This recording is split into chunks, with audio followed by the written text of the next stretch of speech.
Sportsman. You in the mix, rockin' with Kenny. When it comes to news, man, he got plenty. You in the sports mix with Kenny, news and knowledge. A lot of dope techniques make kids become scholars. You need to tune in, a lot of hot topics. When it comes to sports, Kenny sound like a prophet. You in the mix, man, you in the mix. Plus he keep you up on all the hottest trends. Plus you never know who he has as a guest. So grab a cold one, man, and just tune in.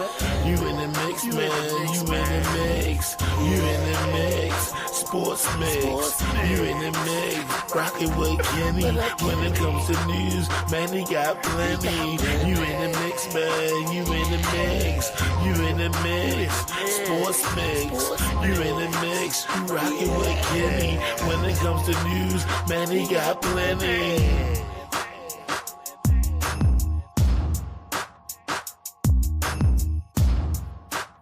The Sports Mix. What up, y'all? It's the Sports Mix. Big Kenny in the building. Got my man Dino with me. Jump things off. Got a couple more guys coming in. But as always, if you're watching, like, comment, share, subscribe to the channel. But share. Most importantly, share. Share the video. Tell a friend to tell a friend to tell a friend to tell a friend. Get these numbers up. And we coming here on a high note. On a high note this week. Big win last night in sunny California. Under the lights. Chargers took that L.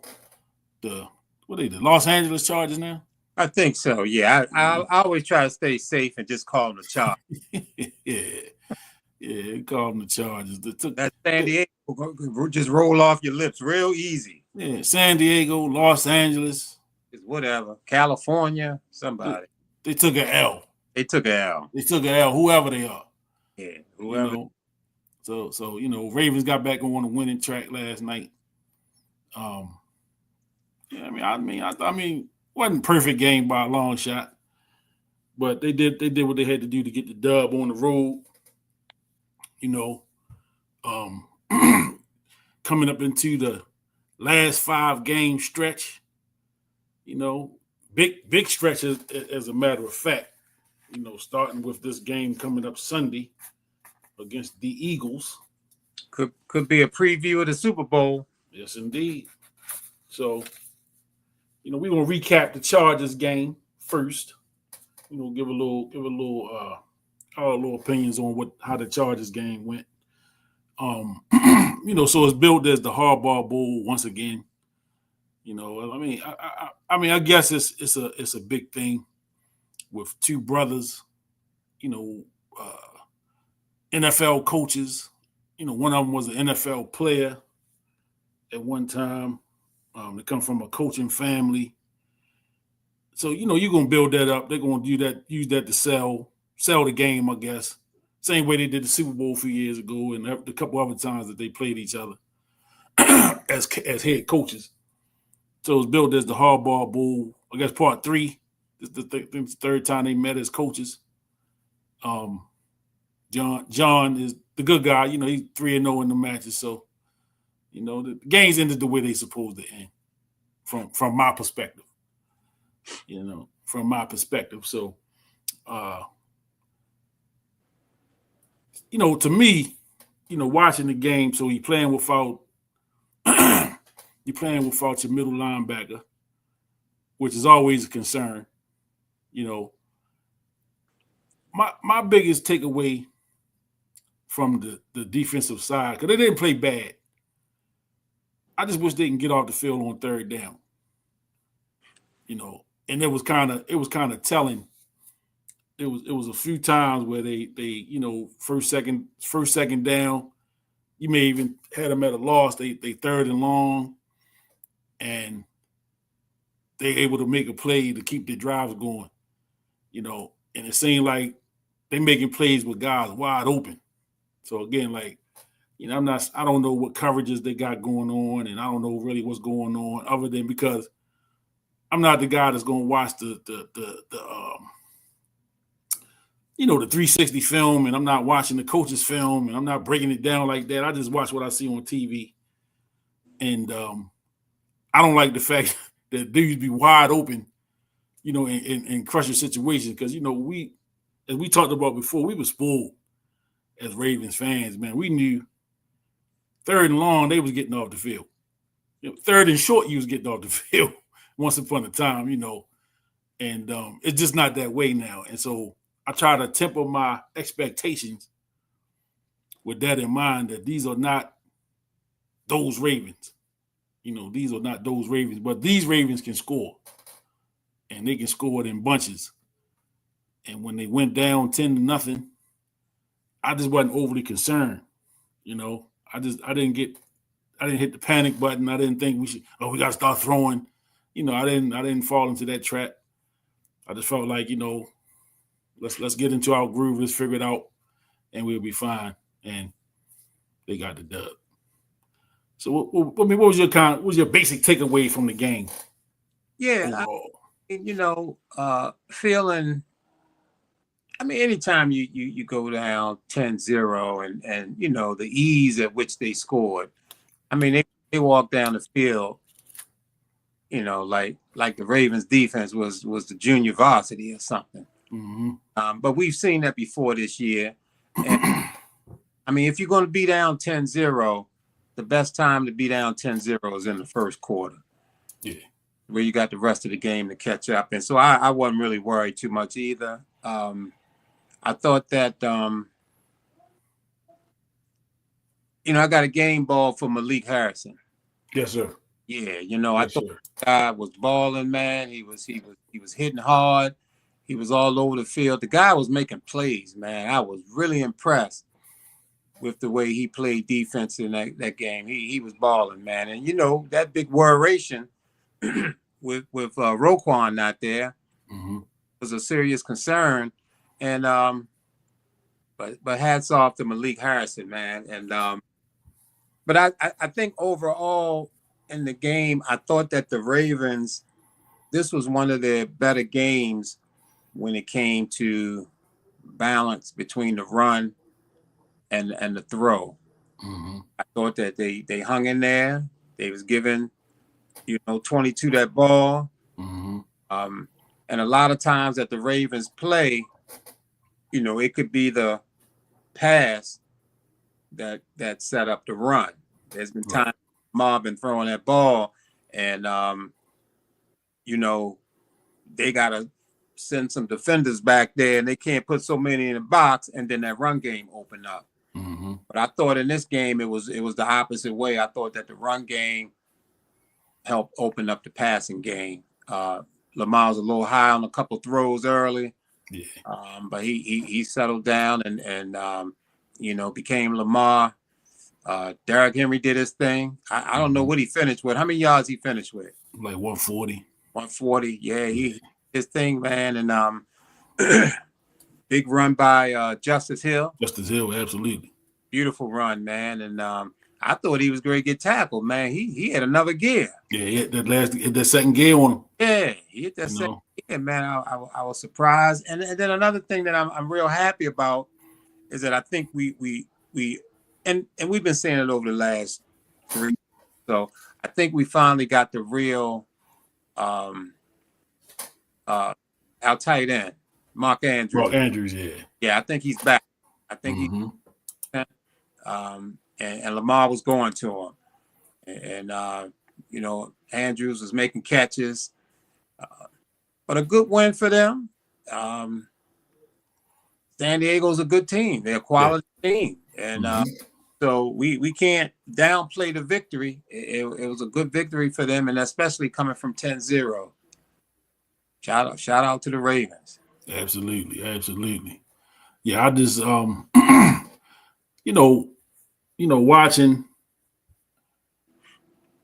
in particular, so last week we brought it up with the penalty situation.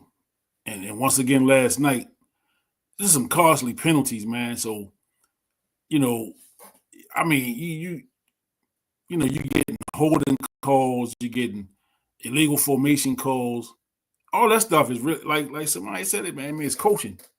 You know what I'm saying? So you really gotta hone in on that, especially coming into December.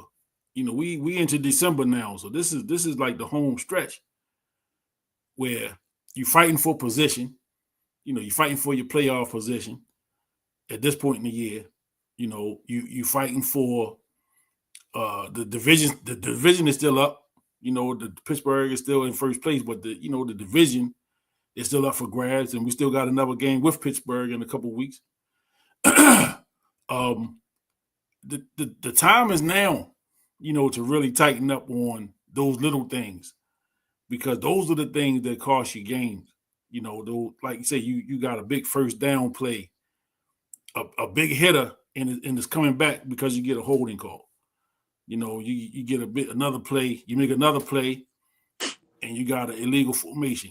So, you know what I'm saying? It's just one little thing, and it's like it's been kind of the theme, and we are the most penalized team in the league at this point. So it's not happening for no reason. These are kind of your fingerprint, if you will. You know, this is who you are. You know, this is who you are. And so, you know, winning teams don't make those type of mistakes, especially in the times that we're making them. You know, you don't make those kind of mistakes in crucial times and expect to win big games. You know, the thing I will also say with respect to the defense, because you know, a couple of weeks ago, defense was getting slaughtered. You know, they were taking hits, and justifiably so. But the defense, to their credit, have been playing a lot better the last few weeks, even with, you know, Roquan Smith being out. You know, he missed part of the Steelers game and then all of the yesterday's game. And did they give a prognosis on his return? No, I haven't heard anything. Yeah, I didn't hear it, because I got home last night right as the game had already started by the time I got home. So I didn't really catch on no pregame stuff or no injury reports or nothing. So I haven't really had time to really look. But I know he had a hamstring, so those things can be a little funny. Yeah. And I think they did mention that he was moving around really well. He tested it out, and they say he was moving pretty good, but they decided not to play him, which is sort of a good sign. Yeah.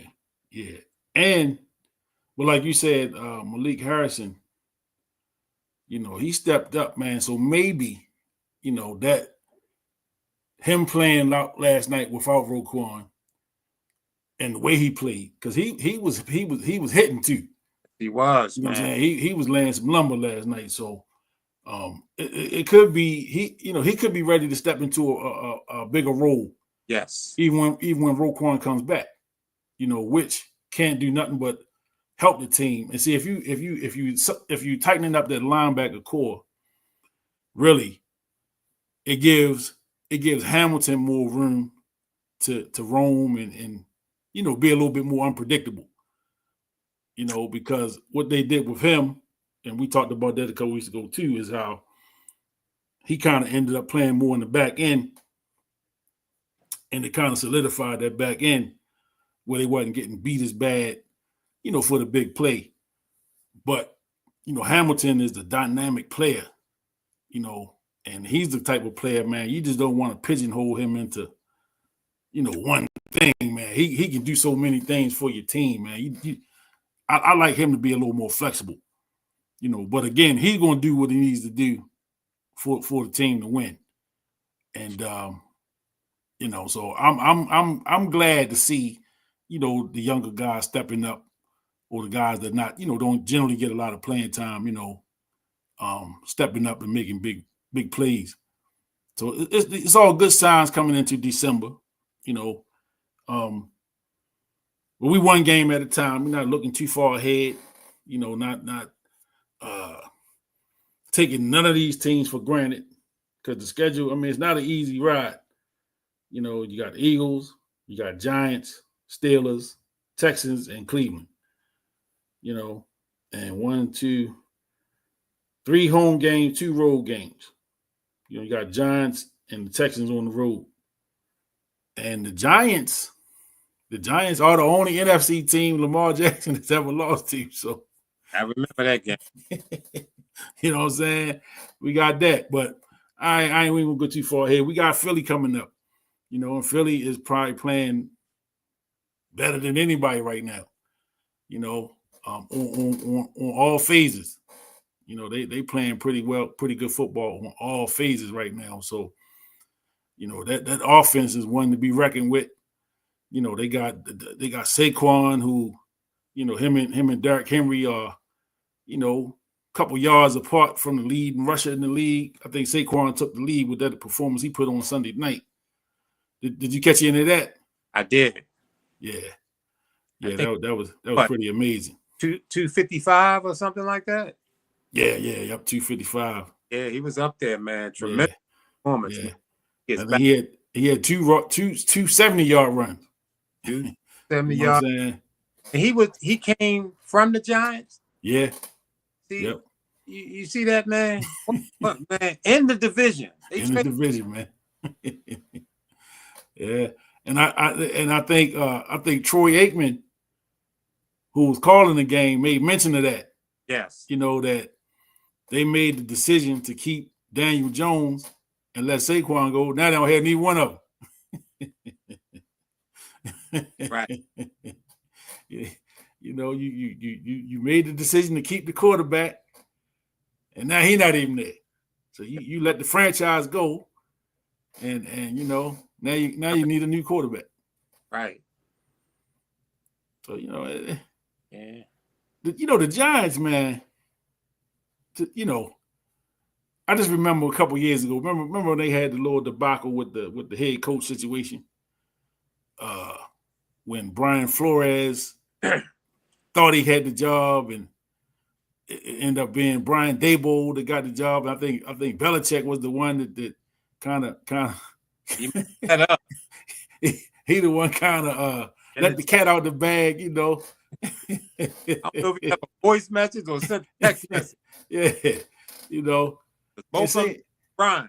Yeah, both of them Brian's, and man, I basically he texted the wrong Brian. And told the wrong Brian that he had the job. Yep.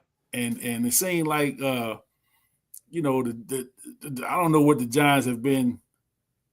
Have they made the playoffs at all in that time? I mean, it's been a few years ago. But you know, they just like as an organization, just like seeing like they just can't get it right. Because even when they drafted Daniel Jones, that was controversial. You know, because it was like, you drafted who? Yeah. You know, who? you know what I'm saying? So drafting him wasn't a popular pick. And even when they played the Ravens that year, that was when they had the old Ravens defensive coordinator. Which one was that? That one that was blitz happy. Yeah. And because they kind of carried him off the field. They kind of celebrated him because he beat the Ravens, you know. And the same talk show guy. I mean, game show host. What? Wink Martindale, yeah. Right. Yeah. So they kind of celebrated him that game. You know, like, yeah, you know, he's the Lamar stopper, I guess. You know what I'm saying? he helped them to shut down the L train. Right. You know, and like I said, that's his only NFC loss in his career. Lamar like 20-1 against NFC teams, which is crazy. Yeah. I mean, if that's a stat that we keeping, you know what I'm saying? It's just crazy to see it. You know, he's 20-1 against the NFC. You know they're gonna be flashing that when they play the Eagles. Oh, for sure. Yeah. For sure. So I'm excited. You know, this is going to be, like you said, this could be a preview of Super Bowl. It's definitely going to have playoff atmosphere. Oh yeah. You know, the atmosphere down there at the bank going to be out of control. They probably already drinking. You know what I'm saying? They probably drinking right now. You got the holiday weekend. Gotta believe it, man. You know, everybody going to be off. Most of the people going to be off starting tomorrow. Some people probably already off. Probably already. And they getting geared up.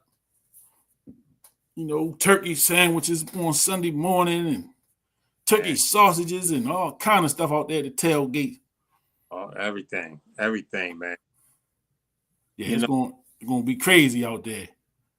And again, man, I always like to say this, pretty much on every episode, man, is that I just hope that, the Ravens flock, the fan base is not taking this Lamar Jackson era for granted. Mm-hmm. Because what we are witnessing is, and I mean, Lamar Jackson is the biggest star that Baltimore has ever had. I'm convinced of that, and we got some heavyweights, man. When you talk about, Unitas and Ray and Reed and Brooks and Cal and be careful now. Right. I know. Be careful now. Stepping on some toes. Yeah, you definitely stepping on a toe with the steel toe boots. But this some of them names. Jackson. Yeah. Man, we haven't seen anything like this boy, man. I just hope that the Ravens flop and that the fans of Baltimore is not taking this thing for granted. I mean, this dude is the biggest star in the NFL. There's one bigger than Lamar Jackson. I don't care who name you drop. They are not a bigger star than Lamar Jackson. He is that guy. Mm-hmm. Is that guy that draw the biggest viewership. They throw on the Ravens on these nationally televised games left and right. And, Christmas they plan. All our games on national TV. I think that Eagles game has been moved to 4:00. Has it? That's what somebody told me, that it's going to be a 4:00 game. So. Oh yeah, it is. It is. I'm looking at my schedule here. It's 4:25. So they pushing that thing. These are East Coast teams. Both of these cities, Philly and Baltimore, are 1:00, folks. Yeah. At 4:00, man. That's a nationally televised game. Again, they on Christmas. We just got up off of Monday Night Football. The NFL knows that Lamar Jackson is that guy. Mm-hmm. And Baltimore, we really need to appreciate this dude, man. We got to appreciate this dude and appreciate this era. And right now, the only thing, man, we got to get that chip. Yeah, you got to get that. Got to get that. You got to get it. And until he get it, yes, you're going to have people that's doubting everything that he do. Nothing he do is going to mean anything, which is ridiculous to me, first of all. Yeah, ridiculous to me because, again, you look at the talent, right? And again, see, I've been thinking about when people say, well, Michael Jordan didn't win nothing without Scotty. This is true. This is true. They were a hell of a tandem. But when we talking about the talent, the individual, Mike was a bad boy before Scotty got there. You damn right. Unquestioned. Unquestioned. You know what I'm saying? And it's just like, Dr. J was a bad man. And then he didn't win until, Moses Malone got there. Oh, absolutely. But that don't change the fact that Dr. J was a bad mofo. Okay, absolutely. You know what I'm saying? And I agree with what you're saying. With people, man, sometimes we get so caught up in the winning and the losing aspect of it that we miss the show. We really miss the nuts and bolts of what the show is. Earl Weaver, Baltimore legend. Yes. One World Series championship. One. As the manager of the Orioles, he's only won one time. And he's lost, 69, 71, 70. He lost 3 times. So he 1-4 in World Series. Yeah. As the man. But he's still beloved. Yes, he is. And that's because if you take away, that part of it, you understand what he meant to not only to the city, but to the Orioles organization. Yeah. because he's kind of synonymous with the organization becoming what they were.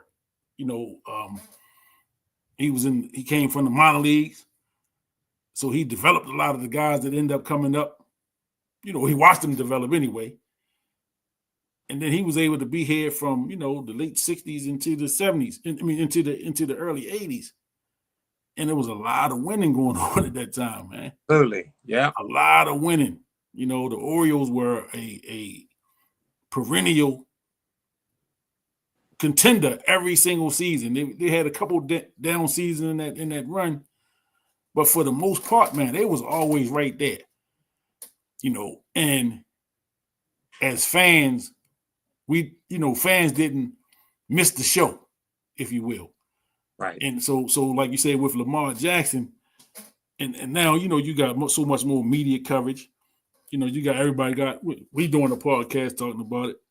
You know, you got podcasts, you got ESPN 24 hours a day, you got sports here, there, everywhere. So everybody's talking about it, but, you know, you can only talk about so much. You know what I'm saying? So you can only they only going to praise the man but so much. And what they start to do now is they start chipping away.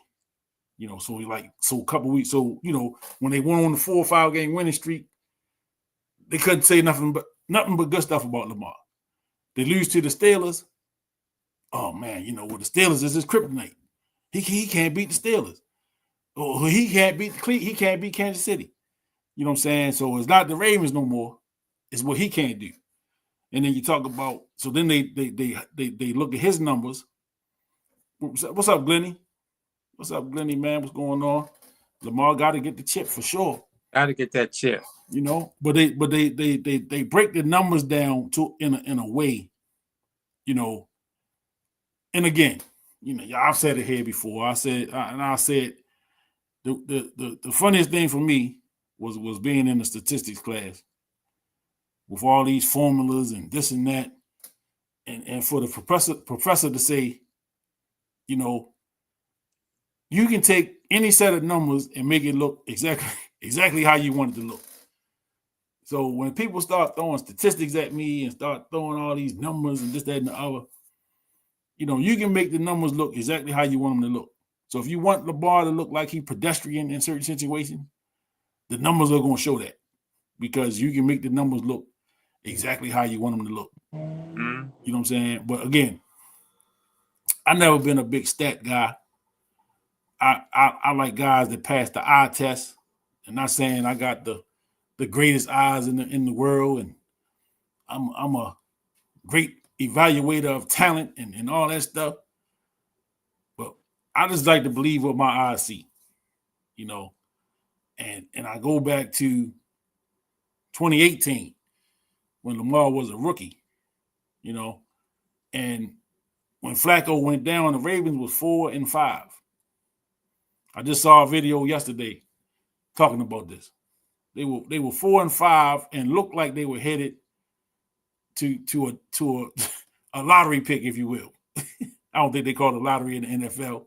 Right. But they were ready to get a high draft pick. There was no buzz in the city. The Ravens look flat every week, you know, and we're not going to go down the Flacco road, whatever. We know what that was.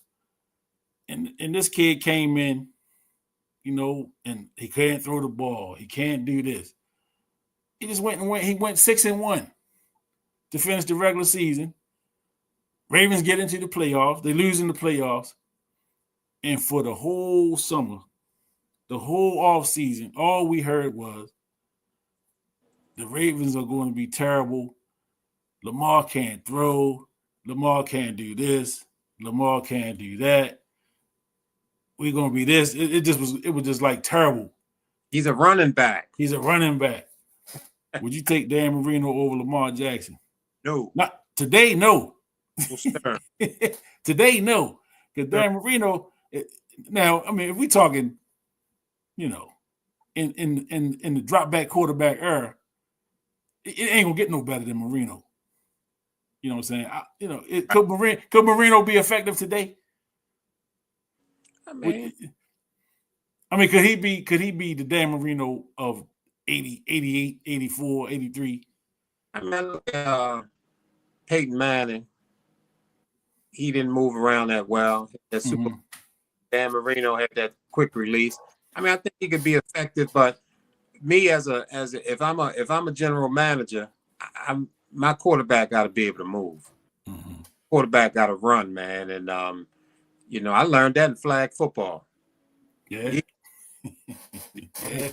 We had one quarterback, real cerebral, had the mind for it, but he was slow of foot. Yeah. And then when we put the right one in there, one of the most athletic kids on the team, but also had the mindset to be able to handle that quarterback position. Yeah. He took us all the way. All the way. Took us all the way. I want a quarterback, man. If the best athlete on the team, I would love to have the best athlete on the team as the quarterback. If he has it up here, yeah, had the ability to throw the ball. Yeah, because you got to have that. And speaking of, just bring is it any footage of that game-winning touchdown from that flag football team? Is there any footage of that? I don't know. I think it is. We gotta get that because the coach ran down there faster than the quarterback. I kept hearing that. Well, you got to the end zone quicker than Lindell did. Hey, they didn't know you still had the wheels, man. Yeah, you got down there, and that was the last play of the game too, wasn't it? Yeah, that was last game. That won it right there. Yeah. I don't think I've ran that fast since, though. I can say that. So Glenny asks, if Lamar doesn't win the Super Bowl, whose legacy is better? I think how many MVPs Marino got? Right. I mean, that's the next best thing. If neither one of them got a chip. That's the first question. Who and Lamar already got two. I don't remember. Marino may have one. I'm not sure. I know he's putting up some numbers. He definitely put up some numbers. Put some numbers up, but I'm not sure about the MVP or not. Yeah, he definitely put some numbers up, man. I mean, and Marino, man, and you gotta remember, man, he was drafted late. It was they skipped over him. It was a lot of people. He had some question marks. Not about the Pittsburgh. Yeah. University of Pittsburgh. But you remember Marino had there was some character stuff they was talking about with him. Yeah. Not necessarily his play. They knew he could sling the rock. But that man had some little character issues with him. Yeah. From his college days. And that's why he slipped in the draft. And I remember that being a big thing because he went in the same draft like Jim Kelly and and a lot of them guys end up going to the USFL. Yeah. A lot of them guys end up going to USFL first. A lot of big stars. And then coming over. But Marino was a star right from the gate. And again, I think with him, the key was who drafted him. So he goes to Miami. They got one of the most legendary coaches ever, John Shula, who coached Johnny Unitas. Yeah. You know what I'm saying? Bob Greasy. So he had some Hall of Fame quarterbacks before. Yes. And he seemed like he knew exactly what to do, man. It's like, and you also got to remember, the league they were not a passing league at that time. The league was a running, hand the ball off type of league. And Marino came in here slinging it. You know what I mean? He was slinging it and was good at it. You know what I mean? He was damn good at it, man. So, I think it would go to if Lamar never won a Super Bowl, it would probably the next argument would be who had more MVP. Yeah. And Lamar right now got two. I mean, it's not hard to look and see what Marino did with these little machines we got here. I do give Marino credit though, like you say, man. He was big time throwing that ball, and he's probably one of the guys who pushed the league to be a more throw, pass happy than running. He had a lot to do with that. He was one of the forerunners with that. Yeah, so he was NFL MVP in '84. Okay. Dolphins was 14-2, and went to the AFC Championship game. They won. That's the year they went to the Super Bowl and lost to 49ers. So Marino went. Yeah, he went. He did go to one, and that was like his second year. Okay. I remember that.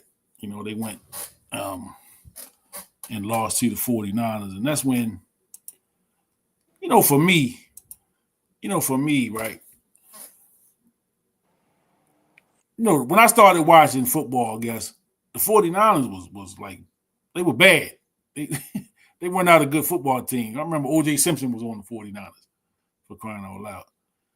And then right around that time is where they started turning around. When O.J. was there, then I think the next year Bill Walsh came, and they drafted Joe Montana, and Ronnie Lott was, so then they just started drafting all these dudes that became Hall of Fame guys. Jerry Rice. Yeah, I mean, it just the 49ers became the 49ers. Absolutely. At that point, but it's just like the Patriots. We old enough to remember the Patriots were terrible. You know what I'm saying? And then you get Belichick there, and you get Tom Brady and that thing, man, and timing is everything. Mm-hmm. Timing is everything. And so the Patriots are looked at as the team of the, I guess, the decade of the 2010s or whatever. I don't even know how you say that. It ain't like you say the team of the 70s or the 80s. Right. I don't even know how you say that.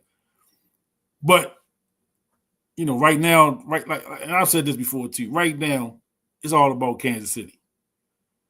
Kansas City is the team to beat. Yes. In either division. Yes. They are the team right now in the NFL that everybody got to go through. If you want that Lombardi, you're gonna have to see them. I go through that. You're gonna have to see them. You know what I'm saying? So I know what's in front of us. We Ravens fans. So we see our team. We look at our team a little different than anybody else would. We're gonna see them, and we see the flaws, and we see the holes, and we see the potential where casual people probably wouldn't. They probably don't see the potential because they don't look at the team as close as we do. But like we said, we look at a dude, Malik Harrison again. He had a hell of a game Monday night. Somebody whose name you haven't heard a lot of prior to last night. And it was the old Raven mantra, next man up. Hey, Roquan is out. You got to step up. What you gonna do? He was game. He was game. He stepped up and did what he needed to do. Yeah, he did that, man. He really did that. Feel proud of him too, man. Real proud. He's been on that team. And it's interesting, man. Kind of ironic that Dobbins shook him early in the game. Mm-hmm. Made him look kind of bad, but it was Malik Harrison that knocked Dobbins out the game, and so he did suffer a knee injury, Dobbins. Hoping that it ain't too serious because we already know history. Yeah, and it is unfortunate for him. Yeah, because I was a Dobbins fan, man. I always thought he should have carried the load earlier. He should have been carrying the load when they still had Mark Ingram. Yeah, carrying the load, and I felt like Dobbins was the better option. And man, he just have not had the health thing for him, man, has been his biggest downfall. But the talent is clearly there. Yeah, man. The talent is clearly there, man. And if he can stay healthy, it will make a world of difference for him. So I just keep him in prayer, man. Just hope that whatever the injury is this time is not something serious that's not going to keep him out for any long period of time. It's just unfortunate, man, because he just seemed to always be look like he ready to start rolling, and then here come an injury. So. And again, man, that irony comes into play because Malik Harrison and they were teammates at Ohio State. Mm-hmm. So they got a history, man. They were like buddies, man, with the Ravens and everything. So yeah, real ironic that it was Harrison that made the tackle and put him out the game. Mm-hmm. But man, you talked about a little earlier. You mentioned Jordan, and then Pippen came along, and Julius Erving and Moses came along, and to really take that to the football, the game of football. One of the big things was John Elway couldn't win, the big one, and then he won it when they got Terrell Davis. Terrell Davis, yep. And, he was that big time running back. I think he might have rushed for 2,000 yards one year. Yep, he did. He was big time. The boy was a beast, and he was the difference maker to get Elway and them to that championship. Elway was a bad boy. Yes, sir. Baltimore was hating on him, man, but that guy was something special, man. And I'm looking at the Ravens from that perspective. I'm looking at Lamar Jackson, and I'm thinking that this dude is the number 22 is the piece. He's the piece that can, get this team to the Super Bowl and win the Super Bowl. So it happened with Elway and Terrell Davis. Let's see if that thing can happen with Lamar Jackson and Mr. Henry. Yeah, and again, he taking a lot of load off of Lamar. Lamar been the leading rusher on the team the last few years, man. So yeah, for 1 year, he don't have to carry that offensive load. Running and making plays with his arm. He got a horse back there. You can get him that ball, and he gonna get you that 100, 120, 140. And he good for a touchdown a game. Yeah, he good for that. You know what I'm saying? He good for at least one every game. He scored in every game. What we 7-4, 8-4 now. Yeah. So 12 games in, he got 12. I mean, he got more than 12 touchdowns, but he at least 12 touchdowns. We got a touchdown every game. And so and again, I've said this before here too. I wasn't a big fan of the move. When they signed Henry, I wasn't a big fan of that one. I was like, I would have much rather had Saquon. Because I felt like Saquon's younger. Yeah. He got a little more gas in the tank, and I was like, here we go again. We're getting these guys that's a little bit past their prime, and Henry got a lot of mileage on him, and so I didn't expect this. I didn't expect what we're getting from Henry, this season.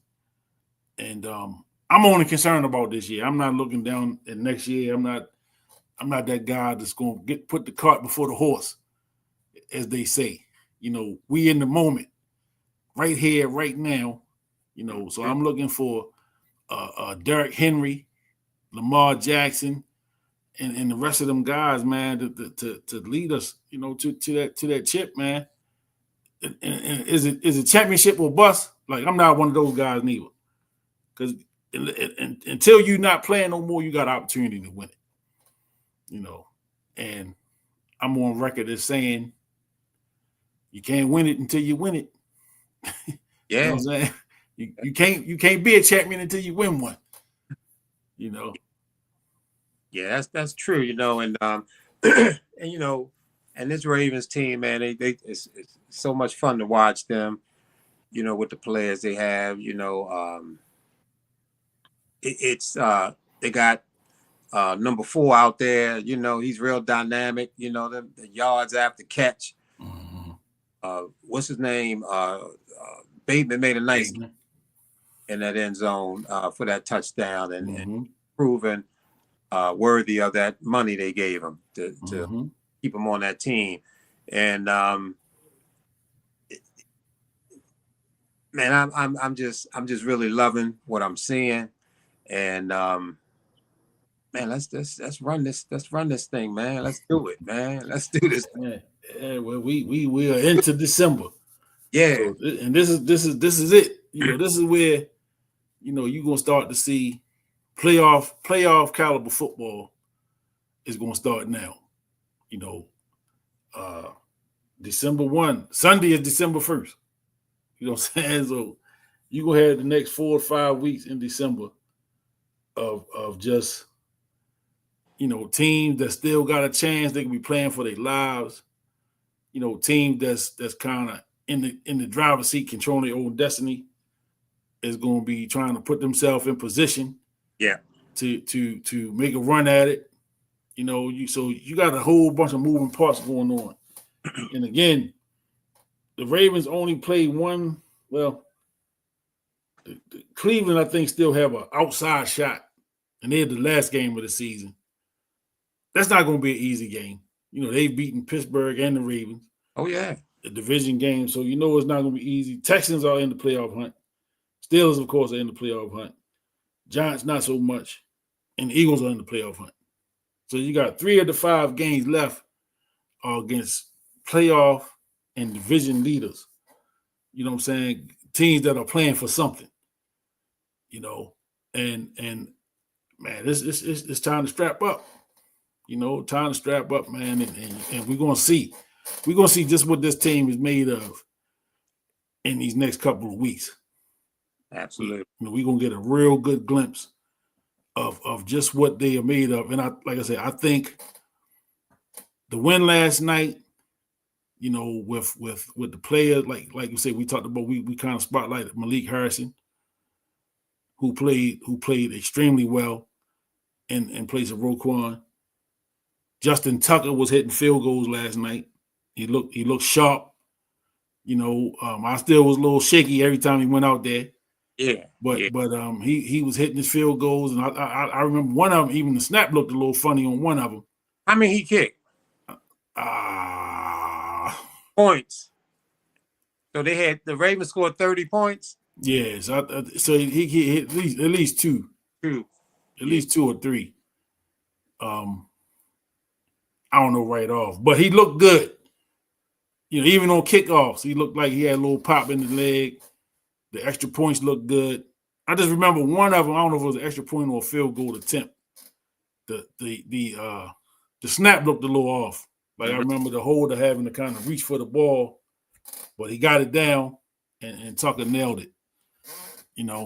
So I've been seeing all kind of, people breaking it down, man. Well, the point of the ball needs to be at this spot. And if it's not in this spot, you're gonna kick it, it's gonna go left. And how we got all this film and everybody breaking stuff down, and they got all these videos, the conspiracy videos and stuff. Right. So he looked good yesterday. That's all that matters. He looked good yesterday. And hopefully he back on track after a rough couple of weeks. You know? I hope so. And Justin Tucker is such a beloved figure in Baltimore that they're gonna look for anywhere else as a problem instead of him. Yeah. Look, I'm looking at him. Yeah, absolutely. Yeah, I'm looking at Justin Tucker. Whatever's going on, he got to get it together. Mental, physical, whatever it may be, he's got to figure that out. Yeah. One thing that was a little bit I was disappointed in regards to the Ravens is, what they did at the trade deadline. Mm-hmm. Yeah, I was hoping for a little bit bigger splash, bringing in, something that was, I don't know. Number 18 hasn't shown me much at this point. Mm-hmm. Haven't been impressed with him. He looks definitely out of sync at this point, and I don't know if having him, and I know he's still kind of new, but is he better than Aguilar? Is he better than Tylan Wallace? I don't know, but I don't really feel bad about them bringing him because they gave him to us for nothing, basically. Yeah, we didn't, and I did watch the corner that they brought in. He had some plays in the game. I really like what I saw with him. He looked. I don't know. He looked like he was moving. His movements, me, is the movements of somebody who done had some serious injuries or something. I didn't really like the way he moved. So when it came to, the trade deadline, I was hoping for something a little bit better. And I know they were trying.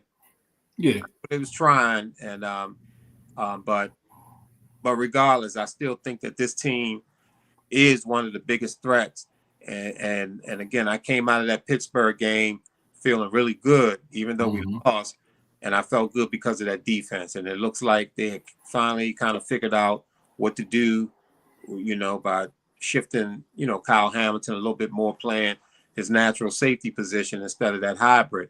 And if that defense could be carried forward, I knew that Lamar and them was going to be clicking. I knew that. Confidence in that. So I'm feeling good about this Ravens team, man, because the defense is waking up. And if you can put a defense with that high-powered offense, they talked in the game about something that the Ravens were doing. They put some stats up there, and they said the only other teams that had put these numbers up offensively was the greatest show on turf. Yeah, I saw that. Yeah, I saw that. And if folks was around what the boys was doing over there offensively, for the Ravens to be compared to that is that's awesome. About this in Baltimore, we don't know about. Nah, that's almost like foreign language. Absolutely. So again, do not sleep on this Lamar Jackson era. He is doing some things that we've never seen before in Baltimore. We're a defensive team. We are. That's what we used to. We used to Ray dominating. Ray was on the team 17 years, dominating. But what this boy Lamar Jackson is doing is phenomenal. And it ain't, in my mind, it ain't about if he gonna get a chip, is when he gonna get a chip. Yeah. I agree. I agree with that. And along with being known as a defensive team, we was a team that we just gonna run the football. We just gonna run it down your throat. Now you got a guy, Derrick Henry, would have fit perfectly with them old Ravens team. Yeah, absolutely. But the difference now is, you actually have an offense that can score points in bunches. We don't have the what is it, the 3 yards in the dust. What was the old saying? You know what I mean? We ain't gotta play that way no more. 3 yards in the cloud of dust or something. Yeah, that's like whatever that is. That we don't have to play that way no more. They can throw the ball. They got weapons. Wherever they are, they're not on par with the weapons that we great face Sunday with the name recognition. Right. The Devontae Smiths and and them boys, man. So they got a tall task this Sunday, with this Philadelphia team. And again, man, I'm looking forward to it because you want to match up against the best. If I had to choose a quarterback between Lamar and my guy over there with the Philly, Tua. Not Tua. One of them Alabama boys. Right. I'm going Lamar. Absolutely. If I had to put one against the other, is Lamar going to get that? But again, they're not playing against each other. Right. You know what I'm saying? So, Lamar is going to go against that Philly defense, which is tough. They are tough, man. They're going to get after him. They're going to make him work. They're going to make him earn it. Yeah. They're going to make him earn it. And I just hope that the Ravens defense is game, because Philly is dynamic, man. They got dynamic receivers. They got arguably the best running back in the game right now with Saquon, and watching the Ravens, man, they prone to give up stuff. They prone to give it up. So it's going to be fun to watch this from a fan perspective, and now we got to wait till 4:30 to watch the game. So it ain't even 1 o'clock. So the energy is going to be so high. Right. The anticipation of the game is just going to be so high, and you got to wait, for the kickoff, man. So, the energy is going to be crazy down there at the stadium. The city is going to be on fire all weekend, with anticipation of this big game. Yeah. It's a holiday weekend, man. So it's a lot of people going to be spending time with their families. And Philly, right up the street. Right up the street. So you're going to have families beefing with each other. Some of them Philly fans, some of them Ravens fans. That's going to be beautiful. It's going to be beautiful. And I believe that this is a Super Bowl preview. Yeah. That's where my mind is. I'm thinking that Super Bowl preview. And again, I go back to what we talked about a little bit when I mentioned, John Elway and Terrell Davis. Mm-hmm. How potent that is, having that quarterback and that running game. I mean, you can look in the Ravens' history where when we won the 2000 Super Bowl, we had Jamal Lewis. He was a rookie with Trent Dilfer. Mm-hmm. Trent wasn't no great quarterback at all, but Jamal Lewis was tough, man. And then you had Priest Holmes. Priest Holmes, yeah. So when you talk about a running game and a quarterback, man, that thing is huge, man. And you can understand how excited Baltimore fans were the next year when they brought Gurr back in and Randall Cunningham as with Jamal Lewis, with that defense that we had. I mean, we was flying high. Yep. Jamal Lewis goes down during the preseason, and Baltimore, I mean, we made the playoffs and everything, but we never recovered. And Gerback was ineffective, but now here you got Saquon Barkley with this boy over there in Philly at the quarterback position, and you got Derrick Henry with Lamar Jackson as the quarterback. And in my mind, those are the top two teams in the league, and this is a Super Bowl preview. Well, that's what it is. That's where I'm at. That's what it is, and I can't wait. I can't wait. I'm glad that we coming off of a win, and I mean we won. Yeah, they gave the touchdown late. You know what I'm saying? Yeah, one of them things, man. But I don't make too much of that. I see some people kind of complaining about that, and he took he took the gas off because he was playing against his brother, this, that, and the other. Whatever, man. Win the game. I really don't care if the score was 21-20 and we won. I'm good. Because like I said this before too. Nobody cares in February how you won a game in November. As long as you won it. Nobody cares what the score was. Nobody cares how you played. And I brought this up to you. In 2012, in December, the Ravens were playing like crap. And they backed into the playoffs, and Flacco and them boys went off, and they won the Super Bowl. So the old saying is, get me into the dance, and let's see what happens. Yeah. Let's see what happens. And you know what, man? I Flacco, the Ravens got lit. Flacco caught fire. But, I always go back. See, greatness, you have to have special qualities to become great. And there's a lot of qualities. Those qualities are things that are inside of these folks. And people can catch fire. When you're around somebody that's talented, you see that the level of play rise up. I mean, Bulls players with Jordan. I mean, they caught fire from him.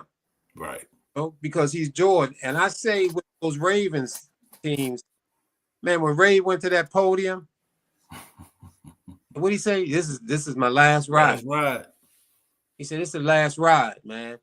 And I don't know, but to me, that was a big trigger that set this thing in motion for these Ravens to go ahead and win that Super Bowl. I put it on Ray, man. Yeah. I put it on Ray, man, because Ray, special talent, 17 years. That guy means so much to Baltimore. And for him to step to that podium and say, "This is it." Right. I'm calling it quits after this. They took that thing, man. They got that chip. Yeah. Man, how they be able to do that, man. Jordan squeezing out that shot against Utah. Great players, man, they find a way. Yeah, and that's why I just don't take it for granted when I'm watching it. When I'm seeing greatness, I just gotta admire it, man. Even if I'm not a fan, you know more than anybody that I wasn't a Kobe fan. You know that. I mean, we'd had that conversation many times. Absolutely. But man, for me to not appreciate just how great that young fella was, man, I would have did myself a disservice. Yeah. Now I give myself grace when it comes to Larry Bird, because I was young. I was a teenager, man. I was just hating because I was a teenager, and that's what teenagers do. Yeah. But my love for this game, and as I grew to understand the game, I started to look at Larry Bird a little different. Now he pretty much was probably out of the league by the time it made sense to me. How great he was. Yeah. You know what I'm saying? He probably was out of the league at that point. But I had a whole new different respect level for just how great Larry Bird was, man. And when I hear people talk about, a guy like Larry Bird, what he wouldn't be able to do now, I laugh, man, because I heard Dominique Wilkins say, he said people that say that stuff about, like, they say stuff about Jordan, what he couldn't do now, and Larry Bird, he said, man, people that say that have no idea how good them dudes was, man. You know what I'm saying? They don't have a clue just how cold them boys was, man. And you talk about Larry Bird was not athletic. He couldn't jump. He couldn't do this. He couldn't do that, man. But he had it here. I mean, he had the skills, but he had it here. He understood the game at a level that most people can't even comprehend it. Highly skilled. His skill level off the charts. But just, man, I don't even think you can measure it. Like you said, all the time you can't even measure the stuff that he could do. And you talking about somebody, man, that would tell you what he great do to you. Yeah, I'm gonna tell you. Listen, I'm gonna go over there off the left, off the glass, and I'm gonna hit it right in your face, and I'm gonna hit it on this spot, and all this kind of craziness, man, and then go do it. Right. And again, when you talk about greatness, people talk about Barry Bonds and steroids and all this stuff. The man was getting one pitch to hit in at bat, and he was not missing it. Right. I mean, these dudes, man, is trying to pitch around him, and they're not trying to get this man nothing to hit. And the one pitch that you throw down there that you think you're going to get past him, he knocked it out the ballpark. Yeah. No Unbelievable. Question. Unbelievable, man. How, again, greatness. Greatness, man, that you get to watch. Well, man, the sun is checking in. The only reason they couldn't play in the league now is because they're sick. Exactly. Exactly. Exactly. You take any of them guys in their prime, against anything going on now, it wouldn't. The results would be the same. Absolutely, the results would be the same, man. I just laugh when I hear people talk about what somebody wouldn't do, what somebody couldn't do. I said, man, you like in the words of Dominique Wilkins, you have no idea. Just how cold these dudes was, man. Yeah, no idea, man. And they keep pointing out, man, how Bird gonna play in this league? He was slow. He wasn't athletic. You know, look, Bird moved fine. Yeah. He jumped fine. He wasn't jumping like Jordan and Dominique and all that. Mm-hmm. But if you look at Dirk, and you look at what's the boy that won the MVPs for the last couple years? The big boy from I'm going to say Luka, but not Luka. Luka too. He's slow. Yeah, I mean, see, these guys, they're not super athletic, but they dominate. The skill level was through the charts. Yeah, and they dominate. So I don't want to hear all this talk about Bird not being athletic enough, or these players back in the 80s and 90s weren't athletic enough to be able to play today. It's a ridiculous argument when this boy Joker won back to back. I don't know how many MVPs he don't won. 2? He's 2. Yeah. So and I think Luka was second in the voting. Mm-hmm. I mean, you know, that whole thing about athleticism, man, they need to put that to rest. Yeah.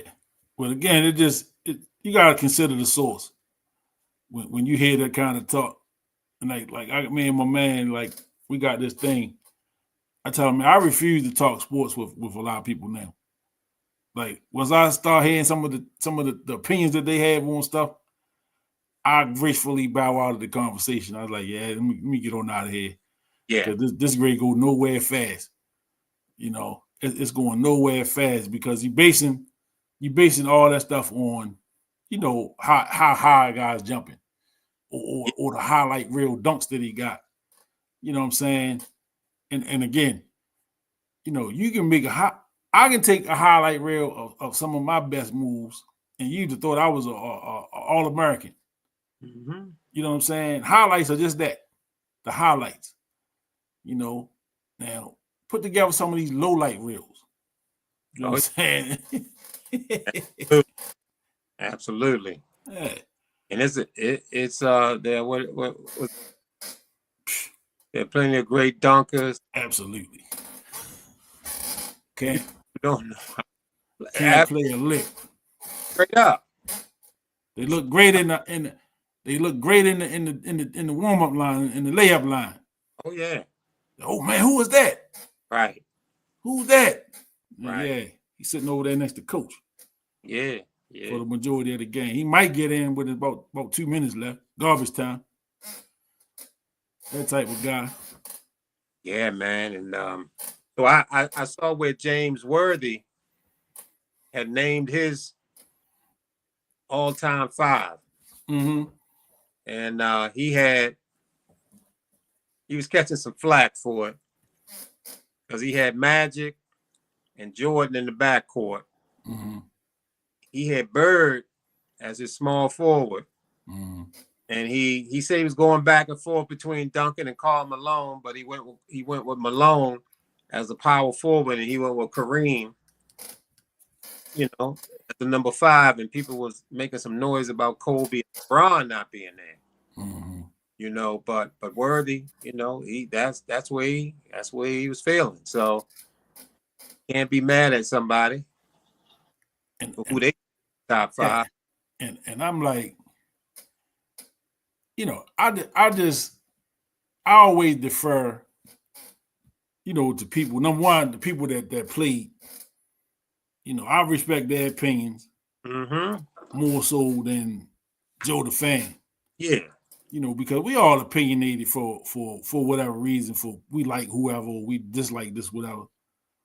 But you got guys that was actually, like, again, I keep going back to what Dominique said. Because the clip, I've seen the clip about 10 times in the last 2 months. And every time I run across it, I watch it.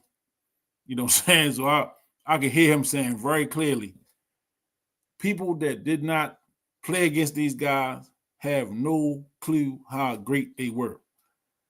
You know what I'm saying? And it's one thing. It's one thing to see greatness on TV, but it's one thing to be in the gym every night or a couple times a night, right up close and personal. Yeah. We all, at whatever level we played at, have been on the court with somebody where we like, damn. You know what I'm saying? We all have been on the court with somebody that we kind of all like, okay, yeah, he a little different. Mm-hmm. You know what I'm saying? We all have been on the court with that guy. And so when we're talking about people playing at the highest level, all pros, all stars, multiple all stars, and when they telling you, man, listen, this dude was different. We all was pretty good, but these dudes was just different. You know what I'm saying? And you hear that about, Magic. You hear that about Larry Bird, Mike Jordan, Isaiah Thomas. You hear that about, Kobe. You hear that about Shaq, of course. Elijah Wan. Mm-hmm. There are some guys that you hear about consistently over the years, man. Guys that was just them guys. And again, think about how cold was Bernard King. Without the injuries, right? If Bernard, if he don't have the devastating knee injury, how cold was the Bernard King? You know what I'm saying? Tough. People don't know, man. Tough, man. People don't know. Tough. And we just talking about, and you talking about him with a dude with injuries. He came back from the knee injury and was still cooking. Yes, he was. When he went down there with the Bullets. Yes, he was. Cooking. Made an all-star team. The all-star team. And before he came back, that injury was a career ender. It was a career ender. Mm. So it just show you what he went through to even get back to the point that he did. And he I'm not gonna say he was a shell of himself. Athletically, right. He wasn't the same guy. Wasn't the same. But exactly. But Bernard King is a Hall of Famer with injuries. Yeah. You know what I'm saying? He'd have been in the Hall of Fame a whole lot sooner had he not had the injuries. Yeah. But he got in rightfully so. He was definitely, and again, man, Bernard King was somebody who was cooking around the time when I first really started watching the game. Yeah. When I first really started watching basketball in the early 80s, Bernard King was one of them ones. He was one of them. He was one of them ones that his name was in Curtis Blow song. Is that right? They playing basketball. They brought up Bernard King was in that. Yeah. Yeah. But I know like me and you have had conversations, and you telling me how cold Kareem was. Yeah. The younger Kareem. Yeah. I didn't really, I didn't really pay attention to Kareem till the 80s. He was on the downside at that point. Yeah. But yeah. I always, heard you talk about him and other people that got to see him, with UCLA and with the Milwaukee Bucks. Yeah. And Kareem was cold-blooded, man. Oh, man. Cold-blooded, man. When they talk about the GOAT, and he got 6 rings, and he got multiple MVPs. Took 2 teams to the championship. Yeah. He don't get the shine that an MJ gonna get just because of the position he played. Mm-hmm. And always defer to John Thompson when he said, people, the centers are dependent on somebody getting them the basketball. So if you don't have somebody competent enough to get you the ball, you know, as a center, you can suffer. Your numbers could suffer because, you know, you got to work that much harder to put numbers up. But if you got a Magic Johnson, you know what I'm saying, at the back of your career, how many extra years did Magic put on his career? What you say? How many extra years did Magic put on Kareem's career in them last few years? You know, playing with a point guard like Magic allowed Kareem to you know, probably play a few extra years because he didn't have to carry the load as much as he did, you know, without Magic. You know, when Magic was you know, before Magic got to the league, you know, he didn't have a Kareem, you know, to carry him. And them Lakers teams, although they were pretty good, they just couldn't get over the hump. You know what I'm saying? In that during that time. And so let me see what's going on with my guy here. Trying to get his feedback up. Let me see what's in the comments here. They outlawed the dunk in college, absolutely, because of Kareem. He was going too easy. Moses Malone used to get his off of rebounds for sure. We talked about Moses a little earlier, you know, with you know, Dr. J, how Dr. J was a bad boy, but he didn't win the championship until Moses came down there to Philly, you know, and helped him get over the hump. You know, and not to take away anything from Dr. J and his greatness, but, you know, he needed help. He needed Big Mo to help him get over the hump. And Moses Malone, again, another one, a bad man. You know, Moses was a bad man. And, you know, he was a big man. He played he played that position where he needed somebody to feed him the ball. And he would go to work down on the block. You know, but like you say, he would also rebound. You know, he was a force to be reckoned with on them boards too. So, you know, it's just a lot of levels to greatness. You know, with these guys, man. You know, it's a lot of levels that we see with these guys, and you know, it's just funny to hear people talk about a Larry Bird, you know, in the way that they talk about him today, that he wouldn't be what he was if he had to play against the athletes of today. He probably would cook them worse, you know, because again, man, the game is more spaced out, got more room to operate in there, and he got more room to do, you know, what it is he do. And so I got my man back. Yeah, having some internet issues over here. Yeah. Well, you know, technical difficulties is part of this thing. Absolutely. You know, it's just a big part of it. But yeah, so you know, man, you know, greatness comes in all shapes, sizes, and colors, man. And you know, we started the greatness conversation just talking about Lamar Jackson, and you know, you had said that, you know, you just kind of hope people don't miss the show. Right.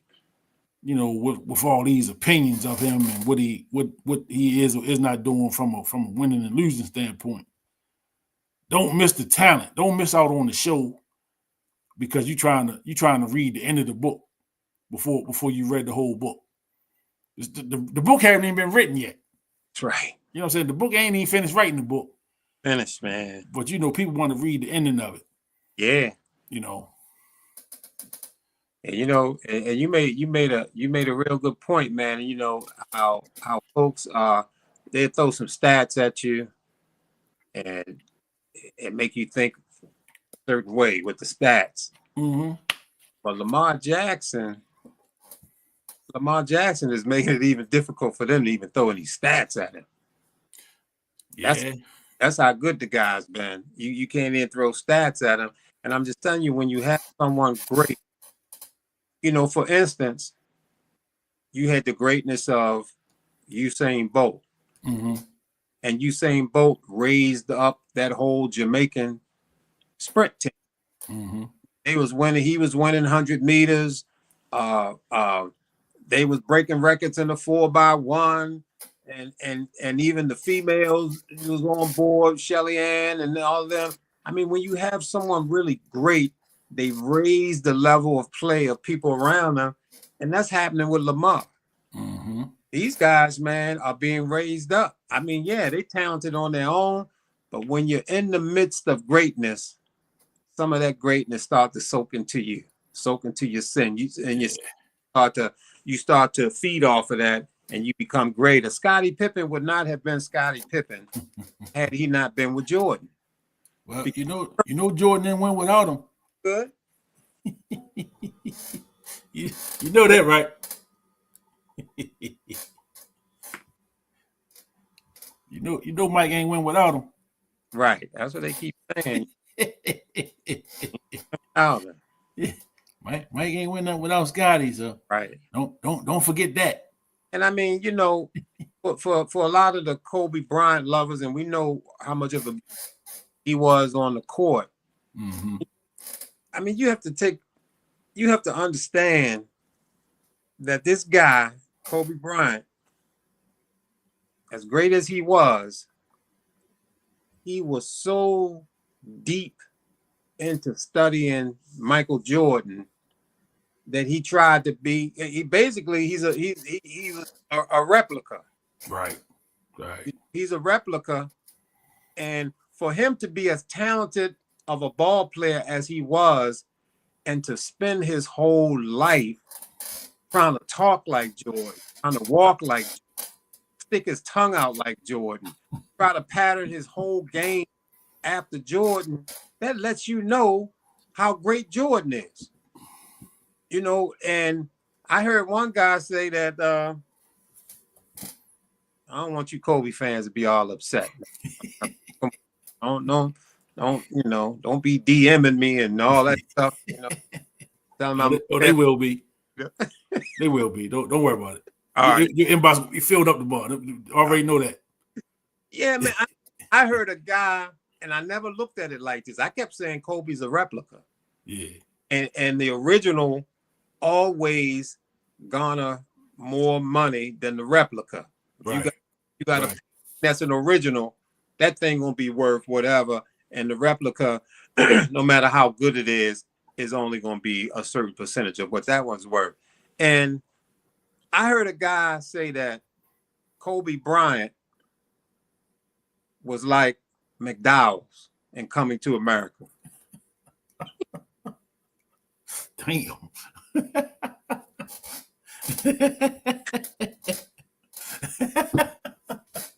Damn.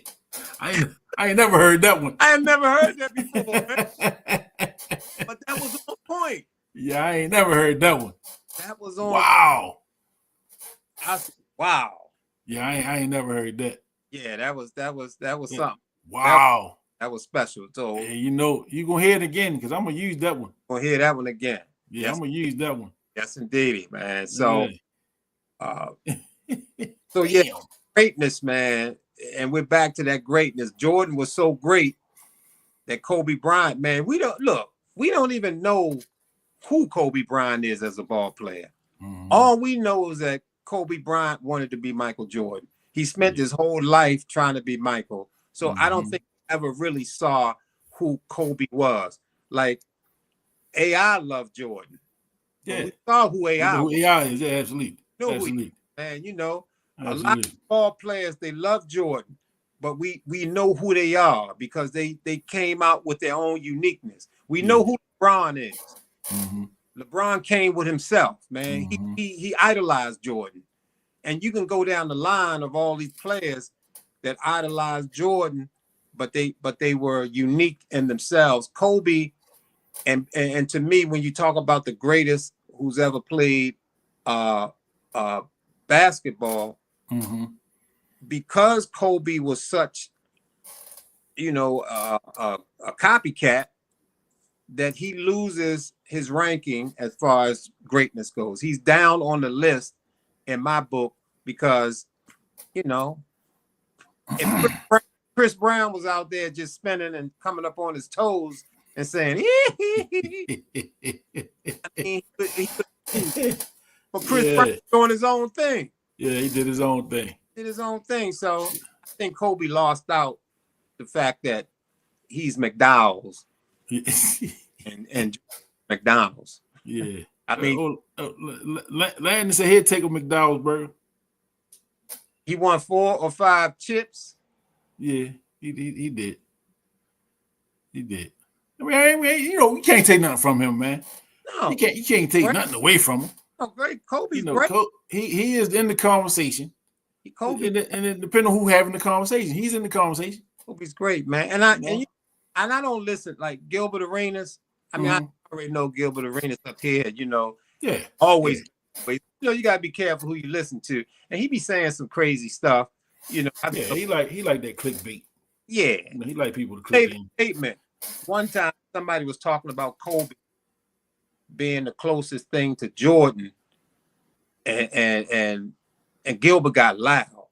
Yeah. Gilbert said, "Look, no, Kobe was not the '80s Jordan. Kobe could not do that. He could not do he was not the '80s Jordan because he wasn't that kind of athlete. He wasn't as fast as Jordan. He wasn't as explosive. He was not Jordan. He was the later Jordan." And that's a very true statement. Kobe was nowhere near the athlete that Jordan was. Kobe couldn't jump from no free throw line. Nah. If he could, he would have did it. Yeah, for sure. He definitely would have did it. He was trying to take everything that Jordan did. Yeah, he did the dunks that Jordan was doing. Yeah. Kobe couldn't do them dunks. Because if he could, he would have did it. Yep. He did it. Anything you see that Jordan did that Kobe could not do it, and it's a lot. He didn't do it because he couldn't do it. That's right. We give a quick shout out to everybody. I'm over here on TikTok. I went live on TikTok just to just to say hello to the folks. They can't see or hear you, and I got to figure out how to get the live over there. Okay. But, everybody on TikTok, we on live on YouTube at the Sports Mix Podcast and Facebook and Instagram if you want to come follow the show. So what they hear? They just hear me talking. Oh, okay, I got you. They just hear me talking because I got you on my earphones. Yeah. So, can't nobody really hear it. So once I get a little more technically savvy, I have everything linked up and try to get everything connected that way. But I just wanted to go live because I know a lot of people they pop in on the TikToks just to see what's going on. Yeah. They see me talking and they probably wonder who the hell I'm talking to or what I'm laughing at because they can't hear nothing. Can't hear nothing. I mean, he over there tripping. They need to get him into some mental health help or something. He over there talking to himself, But I just want everybody over there to know, go over to YouTube or to my Facebook, the Sports Mix podcast, and you can check the show out. We live over here, just talking a little NFL, NBA, in the last little bit of the show, we on here now. But one thing that I definitely wanted to great players model other great players, but put their spin on their careers. They all had great, absolutely. Because even us that weren't great, we would go watch somebody and then we go right out to the court, and we trying to moves or we trying to to play like this person or that person. It's just what we do. You know what I'm saying? As far as the imitation is the greatest form of flattery. Absolutely. I need to get a quote book so when I come up with all these, when I be saying these great quotes from history, I want to make sure I'm saying them the right way, because I'm sure Mike was flattered by all of the imitation and the copycat, if you will, that old Kobe did. And RP to Kobe, because I always hate, for me, as soon, for me, when I start talking about Kobe, it's some few people that think, here you go again, because I've been so hard on Kobe, for them years, man, and it was fun for me. Part of it was just entertaining. I just like getting Kobe fans in their drawers, their panties in a bunch. you know what I'm saying, getting a little upset. So it was a little entertaining for me. But, you know, I respect Kobe Bryant, though. I truly, truly, truly respect him as a ball player, you know, and what he brought to the table, man. So I don't want that to get lost. And when I do throw some zingers out there, because I will still zing them. And R.I.P. to Kobe. So I don't want to be like I'm just disrespecting the dead or nothing like that. He was a killer. Kobe was for sure. He was definitely somebody that you know, killer. You definitely was not going to take him lightly, and you knew you was going to have your work cut out for you when you were matching up against them boys, for sure. You know, but So Landon said he taped his fingers up, man. See, a lot of people, man. 1 year, Bernard had problems with his fingers, man.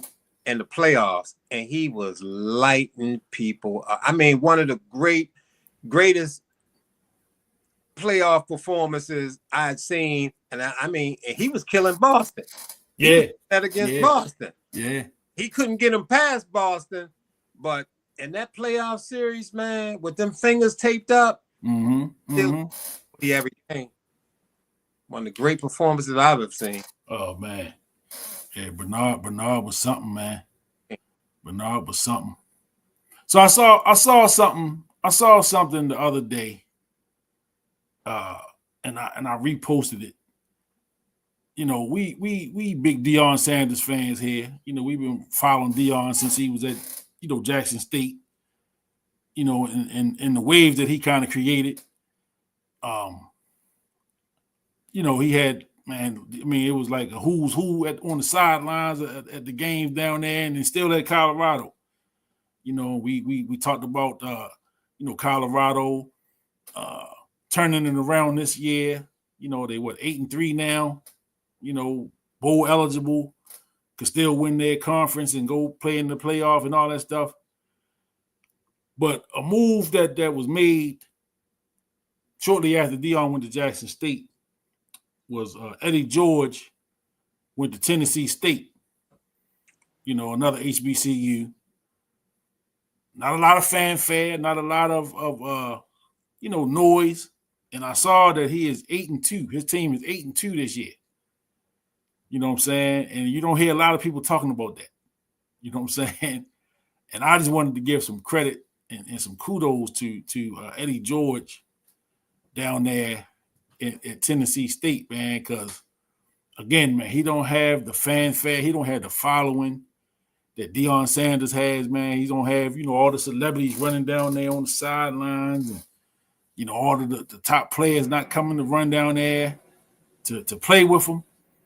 And he's building it up organically. You know what I'm saying? He's building his program up organically, man, because, again, he don't have the fanfare. And, again, he don't have the personality like a Deion Sanders, you know what I'm saying? But, you know, he's getting it done. You know what I'm saying? And I need to pay a little bit more attention to what he got going on down there at Tennessee State, because I'm gonna start highlighting them, you know, a little bit more than I have, and not even a little more than I had, because I haven't been.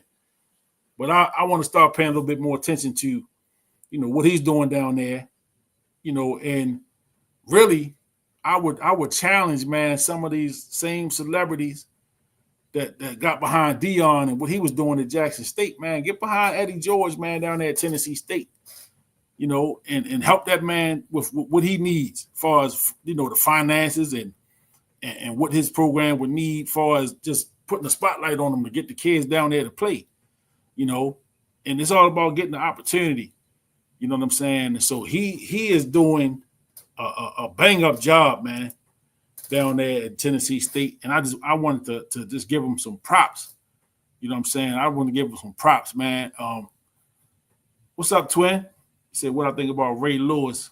I seen Ray Lewis up possibly going to, I think it was Florida Atlantic, FAU. Yep, Florida Atlantic University. You know, and again, I was surprised when I saw that, because I remember Ray Lewis saying he never thought he would even get into the coaching. You know what I'm saying? He never looked at himself as a coach. And I probably, for one, you know, Ray Lewis, you know, great players usually don't translate into great coaches. You know what I'm saying? Or even good coaches for that matter. Yeah. And I think it's because of just the way they view the game. You know, a great player, you know, the game just comes to them a different way than it was to somebody you're trying to teach the game to. You know what I'm saying? And so when you see something that you expect everybody else to see it the same way you see it, and you kind of looking around like, you don't see that? So, you know what I'm saying? So it's a little different with great players, man. But again, something that I heard about, they were talking about Deion and how he was committed. You know what I mean? He went from being prime time and he was the star. And once he retired from football, you know, he was doing TV and he was doing all that other stuff. But he was committed during the week to coaching them boys, man. You know, to really coaching his kids and the kids that they were around, and really teaching them kids really how to be football players. You know, and again, somebody at his stature, he didn't need to do that. He had money. So, you know what I'm saying? You don't do that because you're trying to get a bag or you trying to come up. You know, you do that because he noticed that them kids love the game. And if you're going to love it and you're going to be serious about this, who better to give you the information than somebody that's walked the walk, talked the talk, and been down the road that you want to go down, you know. And so I give, you know, Deion Sanders that credit. Eddie George is another one who I'm sure he didn't need the money, which is, you know, why. And I'm sure he's not getting paid handsomely at Tennessee State. Right. You know, I'm sure that he's not there because of the paycheck. But the fact that he's there, the fact that, you know, he's working and turning that program around, I just want to shout him out, man, and give him some props. And if y'all Tennessee State fans, man, tell Eddie George to hit me up. You know, tell him I'm looking for him. Yeah. All them Ravens, Titans, that's over with. You know what I'm saying? Because he was definitely a sworn enemy at one time here in Baltimore. You know what I'm saying? But fans don't know how brutal that rivalry was. Oh man, that, you know what? They don't know. The AFC Central. I think the AFC Central, because it was more, you know, you had the Titans was a rival. You know, you had Jacksonville was a rival. Mm-hmm. You know, Pittsburgh, Cleveland, and Cincinnati. Yeah. You know what I'm saying? And you played all them teams twice. Them Titans, man. Titans was tough. Man. Tough. Man. And that's what a young Steve McNair, Air McNair is what they called him. Yeah. Eddie George, Derek Mason. Mm. They was something, man. Yeah, that was some good times, man. So y'all over there on TikTok, man. Y'all follow Eddie George. Tell him come holler at me. I need to get him on my pod. But yo, we on YouTube. We on live on YouTube right now and Facebook, the Sports Mix Podcast. If y'all want to go over there and check us out for these last few minutes. So when did they start? When did this NIL stuff come to? I mean, in the last 5 years or so. In like the last 5 years. Yeah, in the last 5 years or so. And it's really changed the game. Yeah. You know, it's changed the game, man, because these kids got opportunity to make life-changing money. See, as a college student. No question. Yeah, no question, man. And I need to take a little closer look at it because there's some, you know, things going through my brain, you know, about the NIL and all of this. And what it does, it's going to keep you know, particular universities at the top. Yeah. Because they're going to have the most money to offer and money talks, you know, and it's going to draw the most talented players. And, you know, I've always said that if 5 players, Jalen Rose, Chris Webber, those boys went up there to Michigan and took them to the Final Four 2 years in a row. Yeah. If them 5 guys, they call them the Fab Five. If them guys had went to Howard or Morgan or one of these A&T, one of these great HBCUs, the talent was there. They could have took them to the Final Four. Yeah.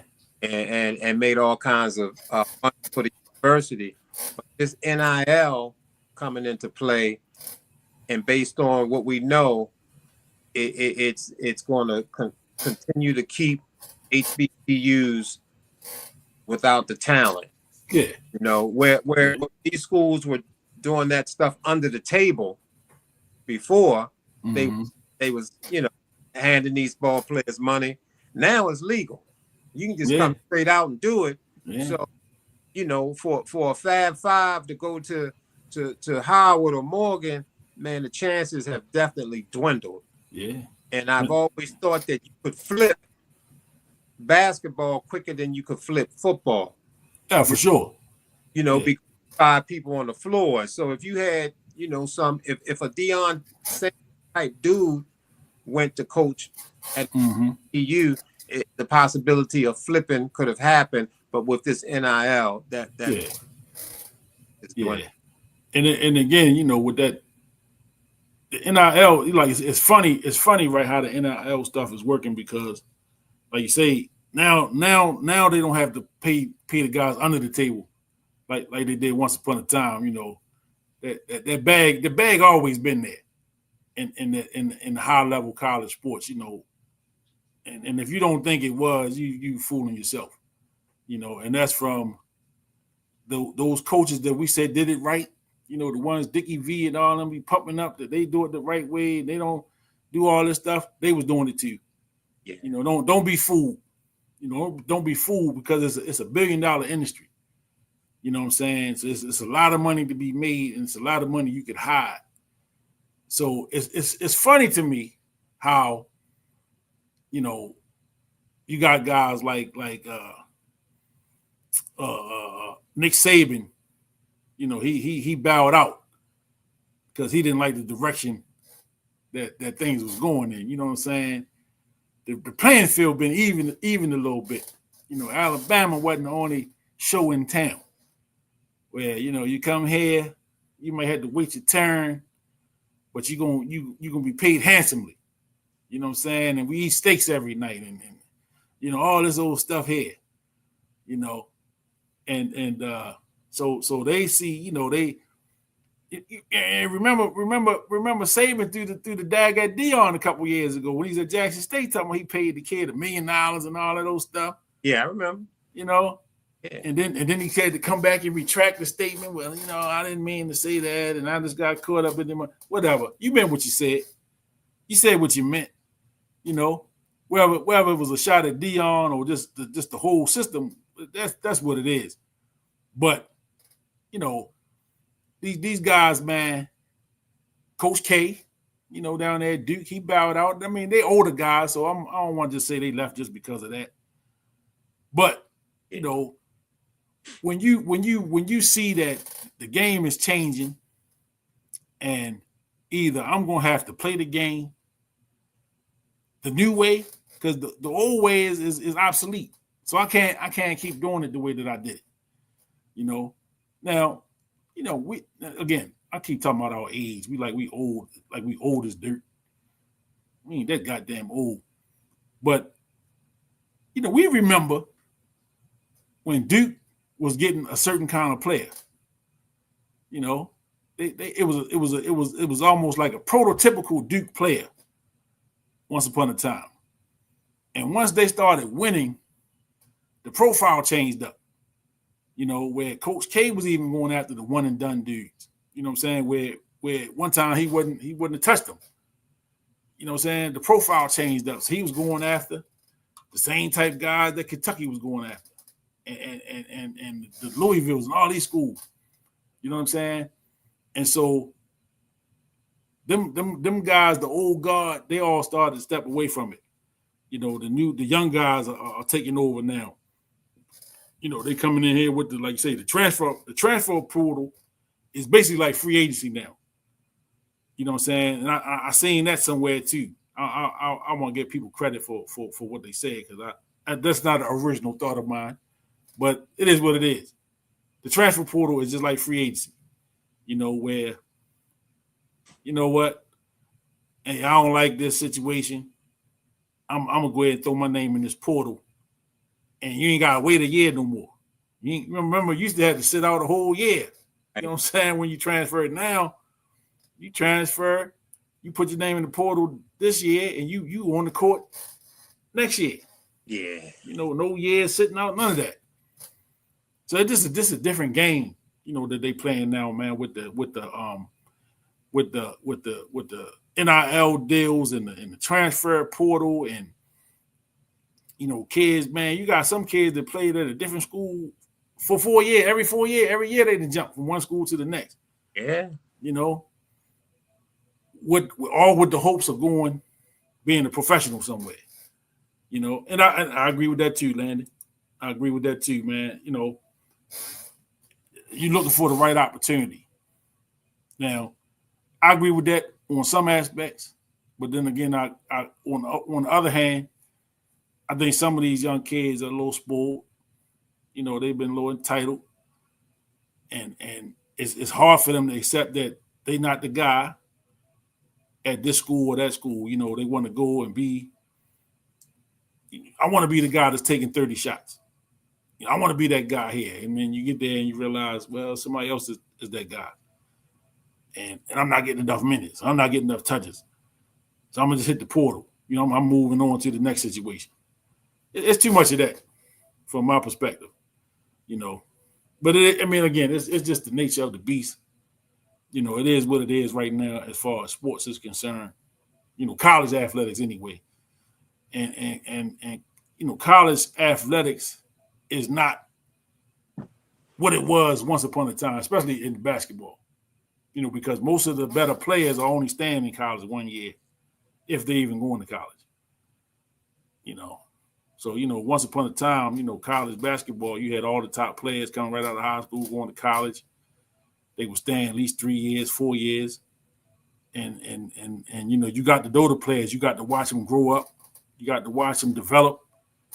Where now the NBA draft is more about potential. It's more about a potential, how good we think you can be, versus are you ready now? And that's just what it is, man. And I ain't gonna touch on the 55th pick in the 2024 NBA draft, who is now in the G League. I don't know if he was drafted on. Was he drafted for his potential, or was he drafted because of who his daddy was?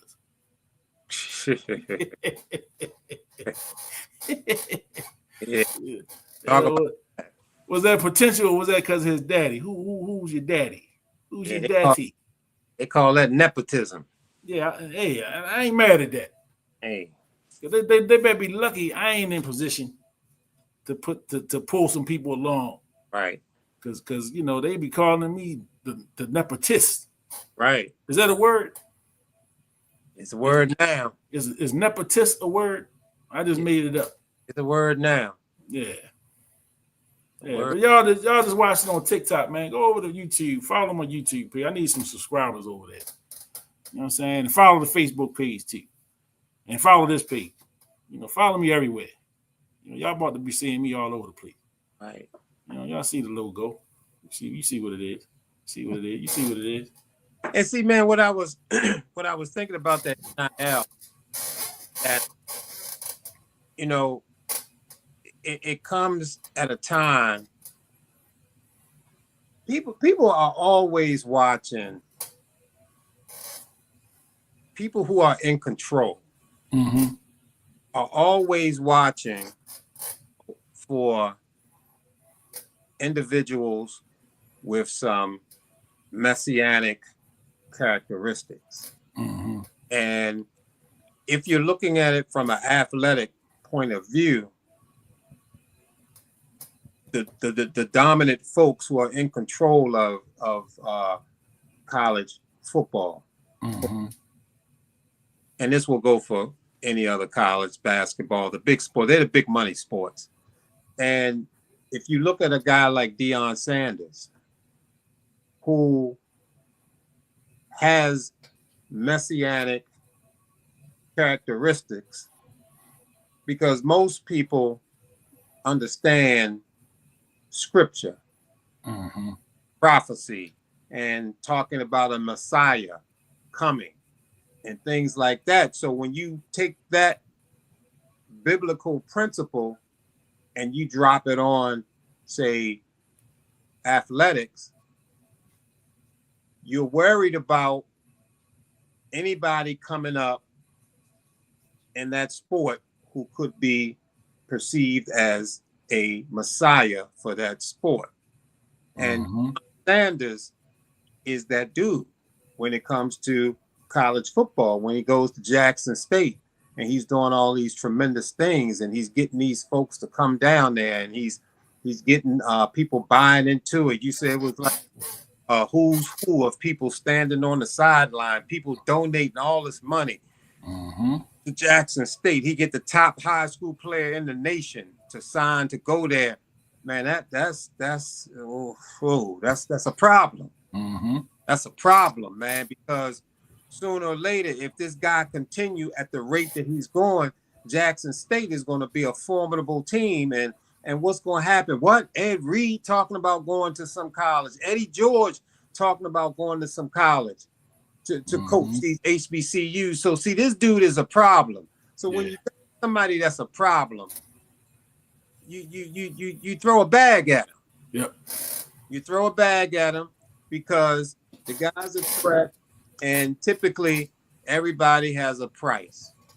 Everybody has a price. And so you take the talented dude with the messianic qualities and you take him over there to Colorado, and you see what he's doing over there in Colorado. Yeah. You see the magic that he has brought to that town. You see the magic that he has brought to that stadium. You see that every game is sold out there, the hottest tickets in town. The whole state of Colorado is benefiting off of the magic. And so, you know, so at the same time, now you drop NIL. Yep. See disability problem. Now all of a sudden you take the whole booster thing from up under the table and you drop it in the open to kill the HBCU growth or kill anything that was going to continue to happen at Jackson State. You pull Deion over with that money. And so NIL has basically locked in particularly these universities as being, they're going to be the top universities from here on out, because, you know, a lot of these talented ball players are coming from impoverished situations and need money. Their mama need money and they need that. And you drop this money in front of them. I mean, it's a natural thing that you need. You know, these kids, they going to take that money. Right. Absolutely. That's Absolutely. And that's, you know, that's kind of the name of the game. You know, we speak that language that they understand. And somebody that's hungry, if you talking about feeding me, absolutely. Well, I understand that. You know, and I'm gonna be coming with my hands wide open, both hands. Yeah. You know, and holding the bottom of my shirt so nothing fall hit the ground. Absolutely. You know. Yeah. Yeah, man. I'm not throwing any shade at Deion. So because I mean, Deion has his life and he has the right to live his life the way that he want to live it. And I'm not throwing shade at him. Right. Moving over to Colorado. I'm a fan. I'm watching the Colorado games. I'm pulling for him. Absolutely. Has always I have looked at Deion and hoped that he had stayed with the HBCU thing and see how it would have played out based on how magical he is. Right. Right. So I wish that he had stayed and stuck in there, but of course, there's no shade at Deion at all. Nah. And again, man, you know, he had his reasons for doing what he did, doing it the way he did it, and you know, who are we? You know, again, we want what we want. Yeah. You just kind of spelled it out, man. You know, you wish that it would have played out a different kind of way. Yeah. So that, you know, you put the spotlight where it should be. You know what I'm saying? And truthfully, you know, I look at,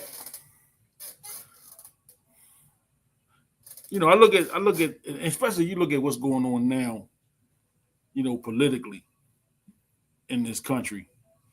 You know, when you kind of look at some of the things that are being said, you look at some of the things that are potentially going to be done to kind of roll back some of the advances that have been made to benefit people that look like us. You know, it seems like it's an assault, all out assault on any advancements that were made over a period of time. And even with those advancements, you know, stuff was still, you know, it wasn't like we had these great advancements and things were just rosy for us, because that's not what was going on, you know. So again, man, the opportunity is there, you know, for, you know, we follow sports and we are sports people, and you know, sports has always been the one of the things we used as you know, the equalizer, man, when we were able to help get us educational opportunities, or, you know, get us in rooms that we probably wouldn't have got in without it, you know. And to just take you back to a time where, you know, where we had to go to HBCUs, when we had to go to schools in certain neighborhoods, and the education that we got and the training that we got prepared us for the world in a different kind of way. And there are people, man, who are trying to take us back, you know, to some of those ways, man, you know. And what better way to get yourself trained up if you're going to, you know, go to college? What better way to get trained up than to go to an HBCU? You know, what better way to be prepared, man, because you're gonna have people that's gonna prepare you for the real world. You know, not this world that this fantasy world that's been cooked up. You know, they got people, man, preparing you for the realness. You know, for them doors that's gonna get slammed in your face, for the opportunities you're not gonna get just because of the way you look. You know, you're gonna get questioned based off the way you look. You know, because you don't look a certain way, you don't look the part. Lamar Jackson, we've been talking about all day. You know, we talk about him a lot on this show. Ridiculed mainly because of how he plays the game. He doesn't play the game like a traditional quarterback would. You know what I'm saying? And so he had to go out and he had to prove himself. But prove himself to who at the end of the day? You know, because there's people still saying the same stuff about him. 2 MVPs in, he won the MVP of the league twice. And people are still questioning, well, if he can throw the ball or not. I mean, how many perfect passer rating games have he had? You understand what I'm saying? But yet you have people that's only going to see him as one thing, right? And they're gonna pigeonhole him and put him in that category as he's not this though. You know what I'm saying? And you know, another thing that they do, you know, is they constantly put us against one another. You know what I'm saying? Where like we were talking about the NBA earlier, and we talked about, you know, the greatest and the GOATs and all this stuff. But really, that's the only sport that does that. Where we really tear one player down, we tear somebody down to build somebody else up. You know what I'm saying? So MJ, Michael Jordan wasn't this or that. Kobe Bryant did this or that better than Michael Jordan. He was this, or LeBron is this. You know, he did this better than Michael Jordan. Yo, it's, at the end of the day, you know, you like who you like. I'm gonna like who I like. And it don't really matter who's better than who, because it's all opinion at the end of the day. You know what I'm saying? And don't lose no sleep over that, or don't delete people as your friend because you don't agree with who they think is the greatest basketball player ever, or the greatest, football player ever, or whatever the case is. We lose a lot of sleep over nonsense, just like that. You know what I'm saying? And I know I done ran from this to that. You know what I'm saying? But again, we are in a time, like you say, when Deion was at Jackson State, we was all pulling for him. We had whole shows talking about that and the effect that he was having down there at Jackson State. We did a whole couple of shows on that, and really haven't stopped highlighting him, even that he's moved over to Colorado. Because I don't really watch a lot of college football. I watch a lot of Deion Sanders. I watch a lot of Colorado football. If I'm gonna follow any college team, I'm gonna follow that one. But again, the impact that he potentially could have had at a Jackson State had he stayed for the long run. Well, I mean, we'll never know now. We'll never know what that is now. But again, I shouted out Eddie George and the job that he's doing over at Tennessee State. And I just challenge, man. I challenge some of the celebrity types and all of the people that ran down to Jackson State when Deion Sanders was there, throwing their support behind him. We need to do that same thing for Eddie George in Tennessee State. We need to show him that same kind of love, man. Show him that same kind of support. Throw some money down there his way. I'm sure he would use it. He could use it. I'm sure he could use it. I'm sure he would take it if it was offered to him. Absolutely. And not just him, but to all the HBCUs, man. Like I say, I'm not. Everybody don't have a former NFL player as their head coach, and everybody don't have a Deion Sanders. And we can't forget just who Deion Sanders was. He's just not anybody that was a head coach. This was Deion Sanders, man. Deion was larger than life. He's one of them type of guys. He was the type of guy that if you hear his story, he told you, man, he had to create prime time. That's a character he created. Yeah, Deion is this and this and this. But in order for me to stand out, I had to take it to the next level. And there was born prime time, and he one of the greatest athletes of any era.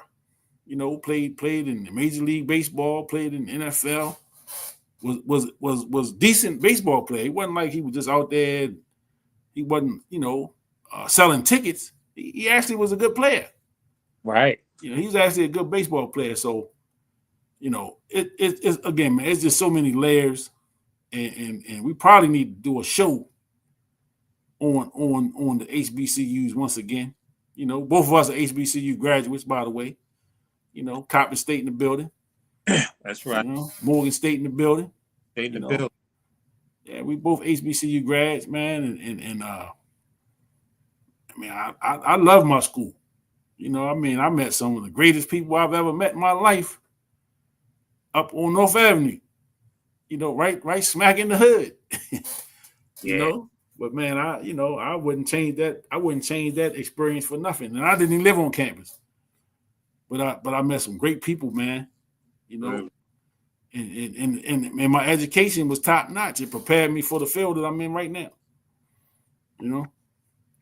Yeah, it's great experience for me. I went from Essex Community College to Morgan. Mm-hmm.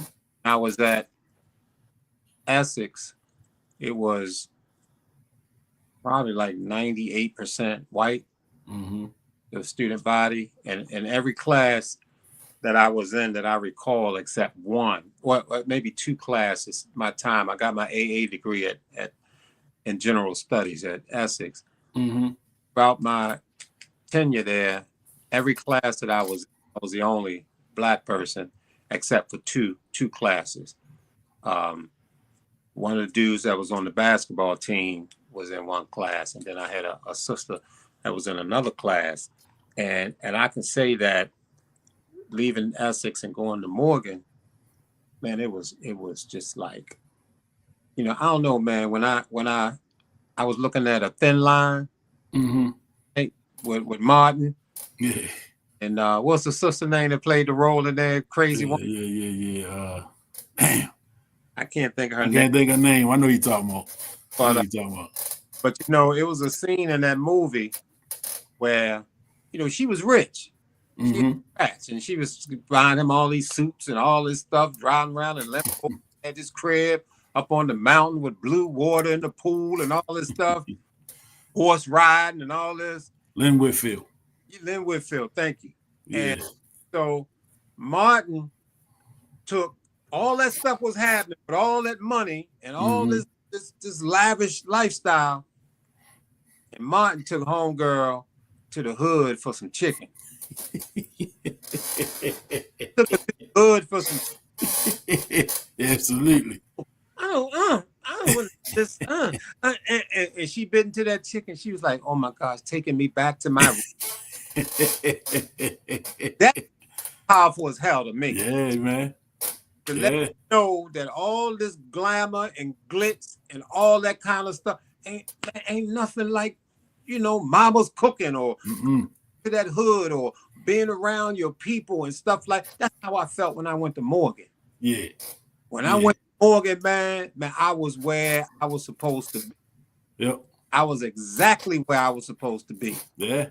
No other university on the face of the earth that was not a HBCU that I would have. It was like a shoe that fits. When the shoe don't fit, you know how that feel. Absolutely. When Kathy Jones shouting you out.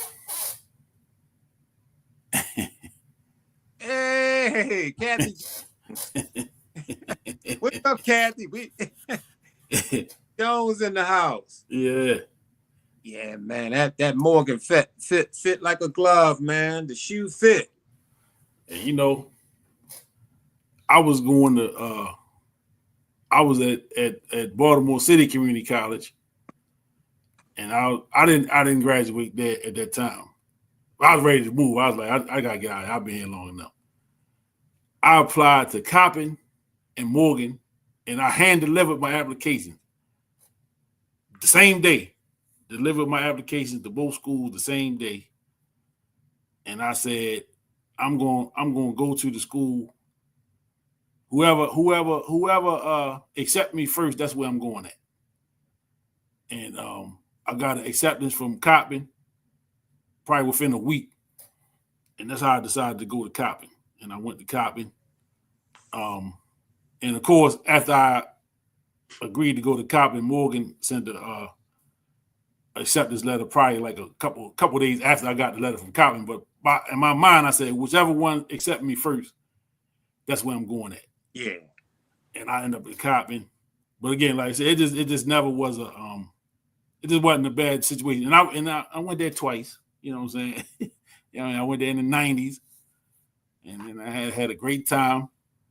And then I came back as an older guy in the 2000s, and ended up finishing, getting my degree and stuff.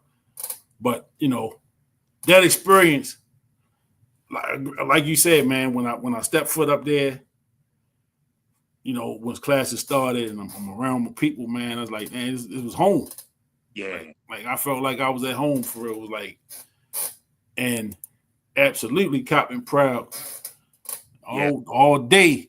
Yes. But it felt like home, and it felt like, this is where I needed to be. This is the environment that I need to be in. This is because I'm learning, and I'm learning from people that look like me, that's been through experiences like I'm going to experience. They're going to give it to you in a way that again, it's going to have you prepared, and I'm not saying for those that didn't go to HBCUs, you do what you got to do what's best for you. Yeah, absolutely. But that situation was exactly what I needed, and I'm always Coppin proud, and I'm an advocate, for anybody to go get that experience, and this is a sports show, Yeah. We talk about HBCUs from an academic standpoint, because neither one of us played sports, for the schools or whatever. But it's just the experience. And speaking of experience, what you listen, what you guys are experiencing is a conversation. Now Kenny and I pretty much connected from sports. Mm-hmm. Our sons played on the flag team down at Turner's. We wound up on the coaching staff. Kenny was coaching basketball. Mm-hmm. I was coaching basketball. We wound up combining our teams, forming another team and played ball. Mm-hmm. And these conversations that we have on this show right here, offshoot of conversations that we many times on many different subjects. Yep. So what you're experiencing now, how you see this conversation go from the Ravens to HBCUs is a typical conversation that Kenny and I had back in the day. Yeah, for sure. Yeah, so I hope that there's some benefit from these conversations because it's real talk and it's real beneficial, and it's a thing of not hating on anybody else, not hating on no other race, none of that kind of stuff, but it's about just understanding what works for us, what's good for us, and we try to look at the Black race collectively and try to raise them up. And HBCUs was going to Morgan was so important to me. Mm-hmm. And if I could, I'd like to give one example of how important it was when I went to Essex. And again, you have to take English 101 to do the writings. I thought I was a decent writer, but I was the only Black in the class. And, I'm in there and I'm writing my stuff. And on the day we had to turn in the papers, some of the folks in the class, one of the white girls that sit beside me, she wanted to read my paper. And I said, yeah, you can read it. She read it. Man, she was so excited about it. She passed it to her friend. Mm-hmm. And people in the room was reading my paper. And then, but we had to turn it in. But when I used to get my papers back from the instructor, I get bad grades on it. I would get a D, and she would say all this stuff, a C- and all this stuff about it. So I reckon, and this continued throughout the class, and I recognized that this woman had a problem with me, and it really wasn't my writing skills, but I wrote about things like racism. Mm-hmm. I played football out Putty Hill, and I was the only Black on the team, and I wrote about that kind of scenario of what I went through and what I experienced as a kid. Even coaches on opposing teams were saying racial things to me, and I wrote about that stuff in my papers. And I wrote about my father. He was my idol. I loved him, and I wrote about him. I wrote about what a great athlete he was. What a great, and I wrote these, and getting marked low, and I was handing them to some of the students in the class, and they were saying, "Oh my God, you're such a great writer." So I didn't get a passing grade, so I had to take it again at Essex. So that was a white woman. So then I had this white male. He did the same thing to me. Mm-hmm. Mark my papers down. So I said, okay. So I transfer and I go to Morgan. After I finished there, I go to Morgan, and they wouldn't accept the D in English 101 that I got. Right. So I had to take it over again. Yeah. So when I took the class over again, and pretty much I handed in the same papers that I Essex. I handed them in, and my instructor was a professor who had been there for like 30 years, and he was retiring, and this was his last year. Right. I just remember one day in class, he was so excited about my papers. He used to tell me, you need to get in writing competitions, man. You need to get in writing competitions. He would give me these flyers and this stuff about signing up for writing paper. He said, I've been an instructor for 30 years, and all my 30 years, I'm more excited about reading your papers than the most in my 30 years. So here I was at Essex, and they was killing my skill. Right. They down at me. They was marking me down. They was telling me crap, you know. But then when I went where the shoe fit and Morgan, that 30-year professor was telling me, bro, you top billing, man. Yeah. You top billing, man. What is wrong? And I was supposed to have 12 papers, and I handed in 11 because at Essex I only had to hand in 11. I didn't even write the 12th one, and I handed it. And he pulled me up one day. He said, "Hey, Mr. Randolph, can I talk to you for a second?" He said, "How many papers was you supposed to hand in?" I said, 12. He said, "How many you hand in?" I said, 11. He said, "Man, because I enjoyed your papers so much, forget about that 12th paper, you got an A in the course." Yeah. So I went from a D to just being in my environment. Yeah. And I'm just saying to everybody out there, we got to go where the shoe fit. And it might not be that way for you, but I'm just sharing my experience. Yeah, man. Me. It makes a difference. You know, it makes a difference.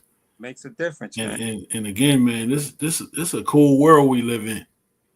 You know, and again, man, you know, people up in arms and they're all upset about this election we just had. And man, it is what it is. You know what I'm saying? It is what it is, man. It's gonna be what it's gonna be. My question to everybody is, what are we gonna do? What are you gonna do? You know, are you gonna sit back and watch and complain, or are you gonna take action? You know, and really the time is now, you know, to really take action and to step up and put some things together for yourself, you know, for your children, for your grandchildren, their children. You know what I'm saying? The time is now, right? Because you know, again, we look at some of the things that they think they're doing, that they want to do. Some of they talk about taking away this, and they talk about this DEI now, you know, diversity, inclusion, and all that stuff. And you know, affirmative action is gone. You know, we don't need that kind of stuff no more, is what they tell us. You know, but that's really the setup to put you back in position, to always have you in position to ask and be begging for something. You know, and you know, we got to put ourselves in position. We smart enough. You know, we are more intelligent enough. We have the tools. We got the media, the options. We have the opportunities. Excuse me, to put our information out there just like everybody else. You know, we got the opportunity to build, you know, communities and build legacies just like everybody else. You know, we ain't got to keep standing in line with our hand out asking or waiting for somebody to do something for us. We got to go get it.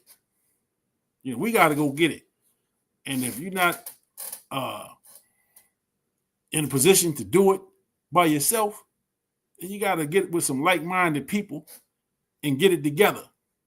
You know, get with some like-minded folks and build something together and help one another. You know what I'm saying? That's just where we got to be at this point. You know, that's where we got to be at this phase of the game. You know what I'm saying? We got to be about building and growing and really, really putting our situations, you know, behind us, all this stuff that's coming, man, because we don't know what's coming. All we know is what they're talking about. They're talking about doing this. They're talking about doing that. You know, we don't know what's going to happen, but we got to be ready and prepared for whatever they coming, for whatever they got coming. We got to get prepared, you know. So I see Dean over there having some technical difficulties with with the camera and everything. You know, shout out again to everybody over there on TikTok. You know, I'm still live over there. Come over here to YouTube for these last few minutes over here. YouTube and Facebook. I caught a cramp in my leg, man. Well, you know, you got what they say. Take a teaspoon of mustard or something.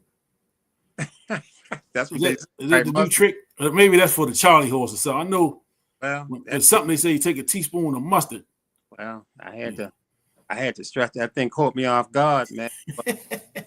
But yeah, man, I mean, like a lot of things, man. I mean, you're touching on some really good subject matter, man. I know with the election, man, a lot of folks are upset. Donald Trump winning. And I mean, I think we need to look at it and see, you know, what's the basis of it? Why did it happen that way? Well, you know, what's going on with that? But a lot of times, you know, we walk around and we want what we want. And, you know, collectively, a lot of folks wanted Kamala Harris to be up in there. But a lot of times what we want don't coincide with maybe what we need.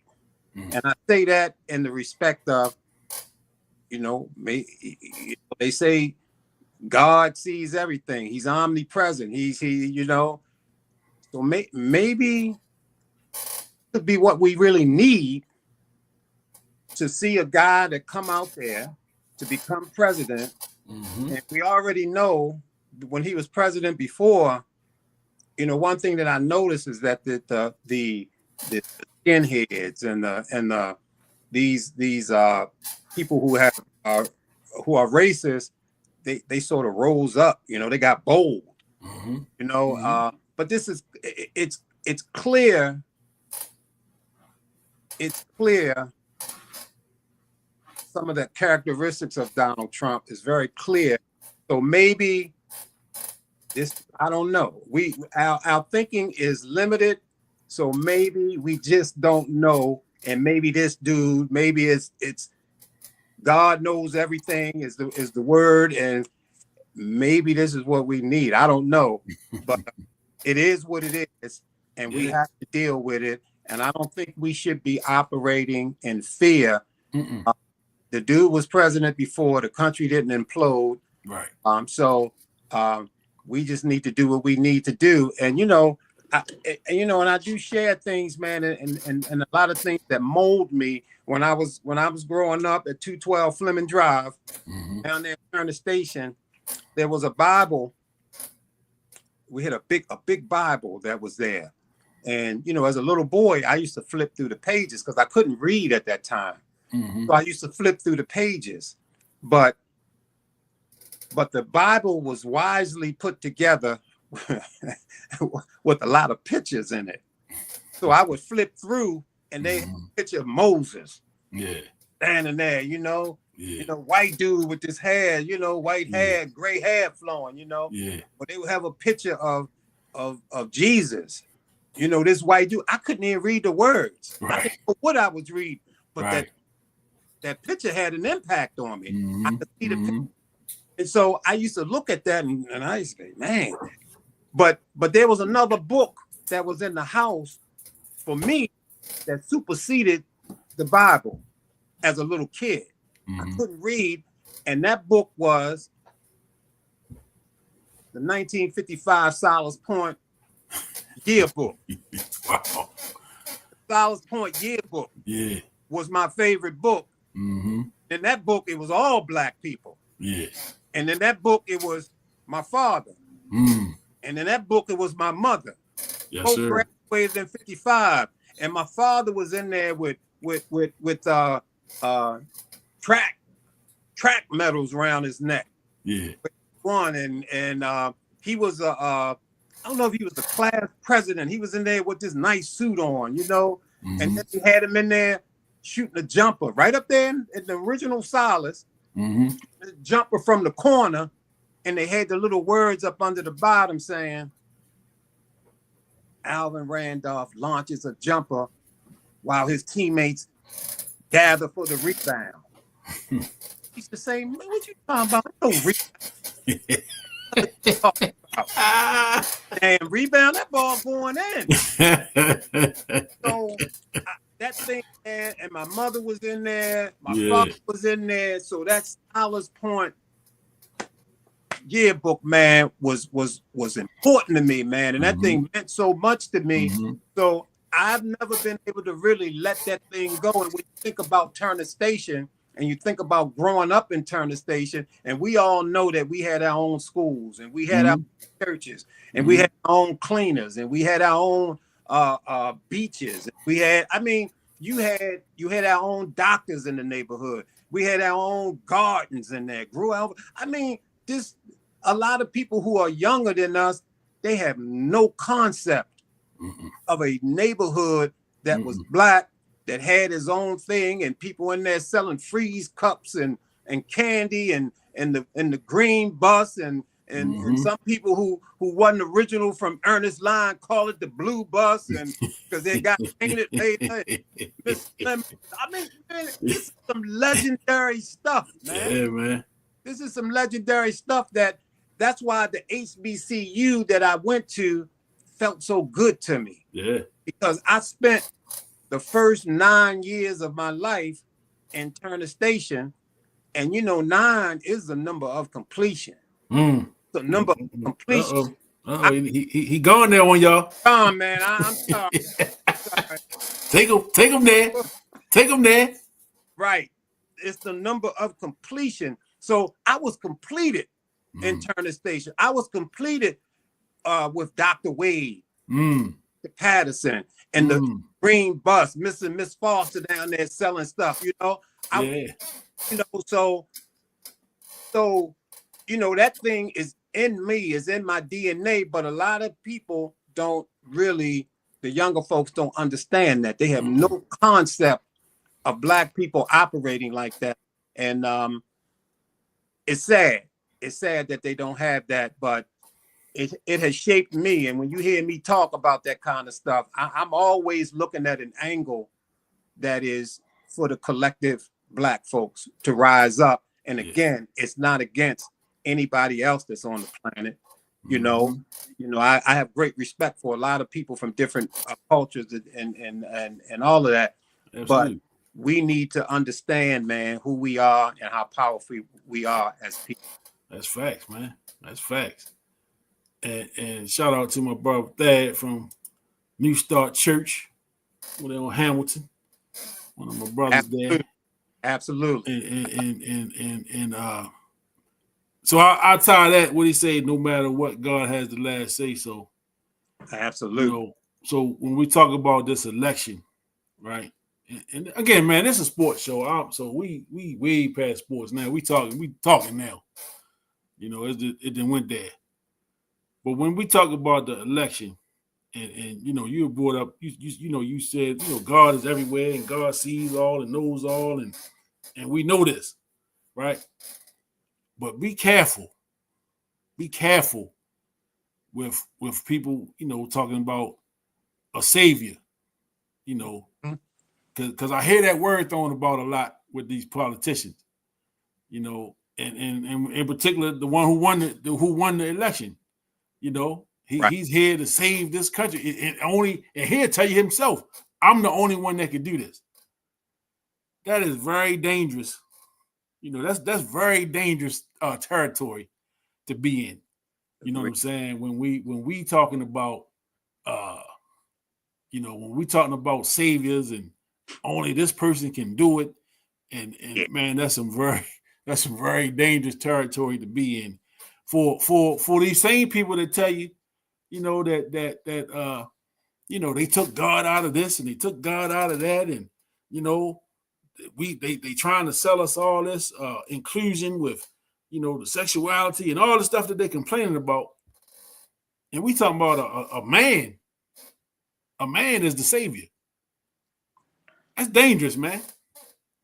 That's dangerous because in my lifetime, man, people have led me to some places that I wish I never went to. Right. You know what I'm saying? Following behind people. I'm talking about men, women, children. But you follow behind people, man, and you lose your spiritual grounding. Yeah. You and you had a saying, or you put it, and we were talking about sports when you say it. We are doomed. You know what I'm saying? We are doomed, man. If that is what it's come to, that we needed this person of all people. Again, you gotta be talking about politics. You gotta be talking about this guy in particular. Like, we've known this guy for 30-something years. What in his 30 years of us knowing him, just in the 30-something years we've known about him, has showed you that he was going to save anything other than himself? Mm-hmm. You know what I'm saying? Now all of a sudden, he was God sent. Stop it. You know what I'm saying? Because that type of stuff needs to stop. You know what I'm saying? Because again, and you know, the fellas ain't here tonight. And we done had some conversations about Obama and you know, CB would be losing his mind right now, you know, hearing that hearing that Obama, but you know, we just got to be careful with this hero worshiping and you know, these false idols, man. We got to be very careful with who we put up on these pedestals, you know, as saviors of what. I don't know what he's saving or what he's supposedly saving. You know what I'm saying? And I don't put him up on that pedestal at all. You know, matter of fact, there's not a man living that I'm going to put up above God ever. You know what I'm saying? So we just got to be careful, you know, not to fall into that trap. And these little gains that they give us, you know, you got people still talking about a damn stimulus check. You know, a $1,200 stimulus, whatever the checks was for. Man, he was giving out that money. Come on, man. Come on, man. I don't want to go down that road, but we, you know, I because that just irritates me to no end when I hear that. You know what I'm saying? It's real irritating to hear that. But I'm ready to wrap this up too. I do gotta go to work in the morning. Yeah. You know, it's almost 12 o'clock. Yeah, we've been rolling. Yeah, we've been rolling. You know, see what the Ravens do to you, and they won yesterday. Yes, they did. Imagine if they'd have lost. Oh man, we'd have been out of here. Yep.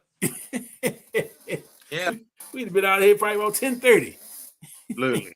You know, well, yeah, man. This was, you know, good convo, and needed. You know what I'm saying? And everybody that was watching, you know, appreciate y'all for tuning in and riding with us this late. You know, next Tuesday, 9 o'clock, we'll be talking about a win over the Eagles. I'm putting it out there in the atmosphere. Right. You know, it'll be another victorious weekend.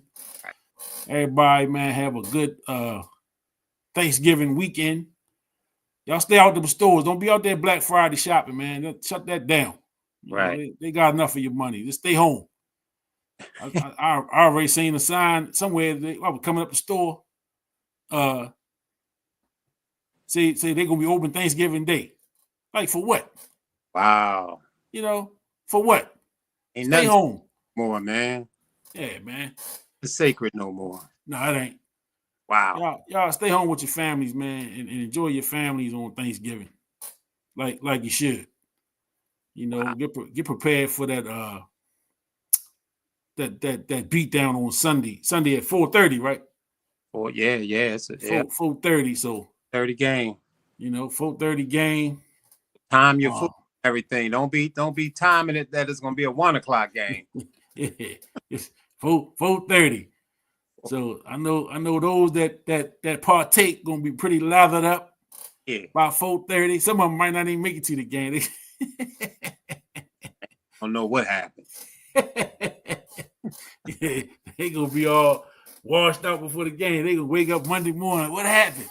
Yeah, you just missed the Ravens beat down the Eagles. That's what happened. Right. You know what I'm saying? That's what you right, Tonio. If the Ravens had lost yesterday, the show would have been 10 minutes.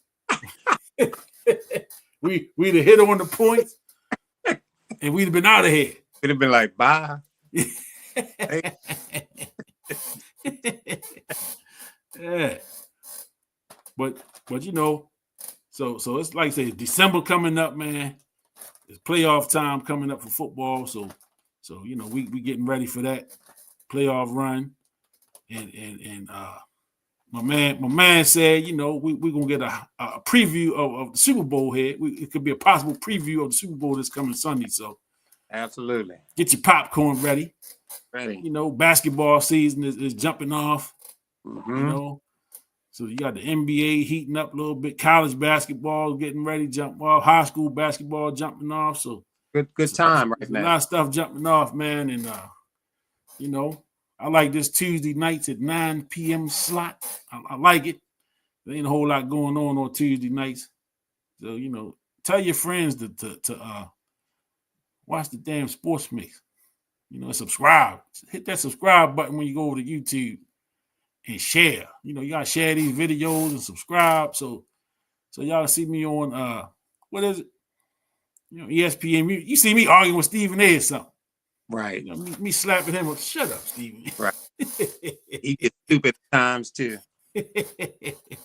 So yeah, we just trying to have some fun with it, with sports, man. And if y'all want to throw some topics around, hit my inbox.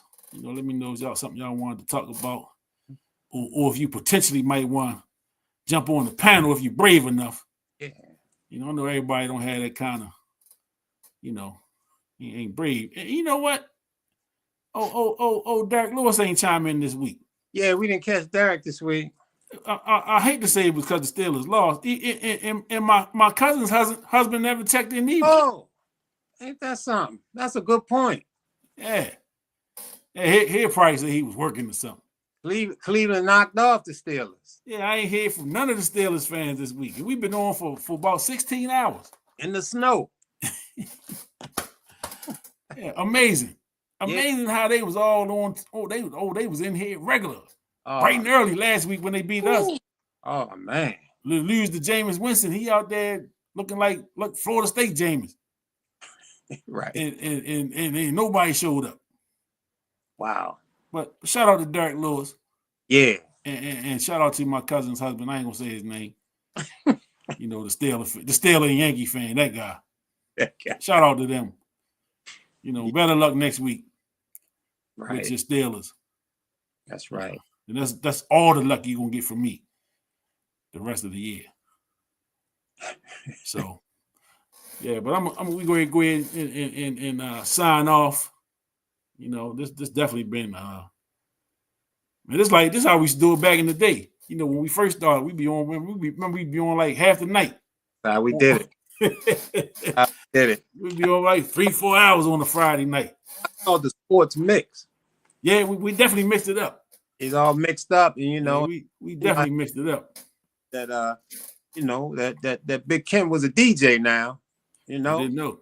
A lot of people don't know that. A lot of people don't know that, man. He was on the wheels of steel now. Yeah. He's on the 1 and 2. So when it comes to mixing, so you have it. So you understand why mix. I got a little bit of mix skills in me. Yeah. The turntable's right behind me. There you go. A little dusty. Got a little dust on them, but they back there. Once you're a DJ, you never let it go. Oh no. I'm always holding on to that. Yeah. When you get into something real heavy, I still got basketball in the trunk. Mm-hmm. Yeah. Ain't played in 15 years. Yeah. I got one in mine too. Ain't no air in it. Yeah. It's all ain't no air in the ball. We don't let go. That's why you be seeing, I used to see some of the old heads with them big apple hats on. Yeah. Back in the day, because they don't let it go. You see somebody with some big collars on. They don't let anything go. That was during their time. I like seeing it. Yeah. I like seeing that. Yeah. That's what it's about. Yeah. You gonna get a little bit of this, a little bit of that. When you come over here, we definitely gonna mix it up. I'll caught the mix. Definitely caught the mix tonight. Right, for sure. But I appreciate everybody that tuned in. Appreciate you, my brother. Bringing the heat, bringing that heat tonight. Sometimes they need a little heat.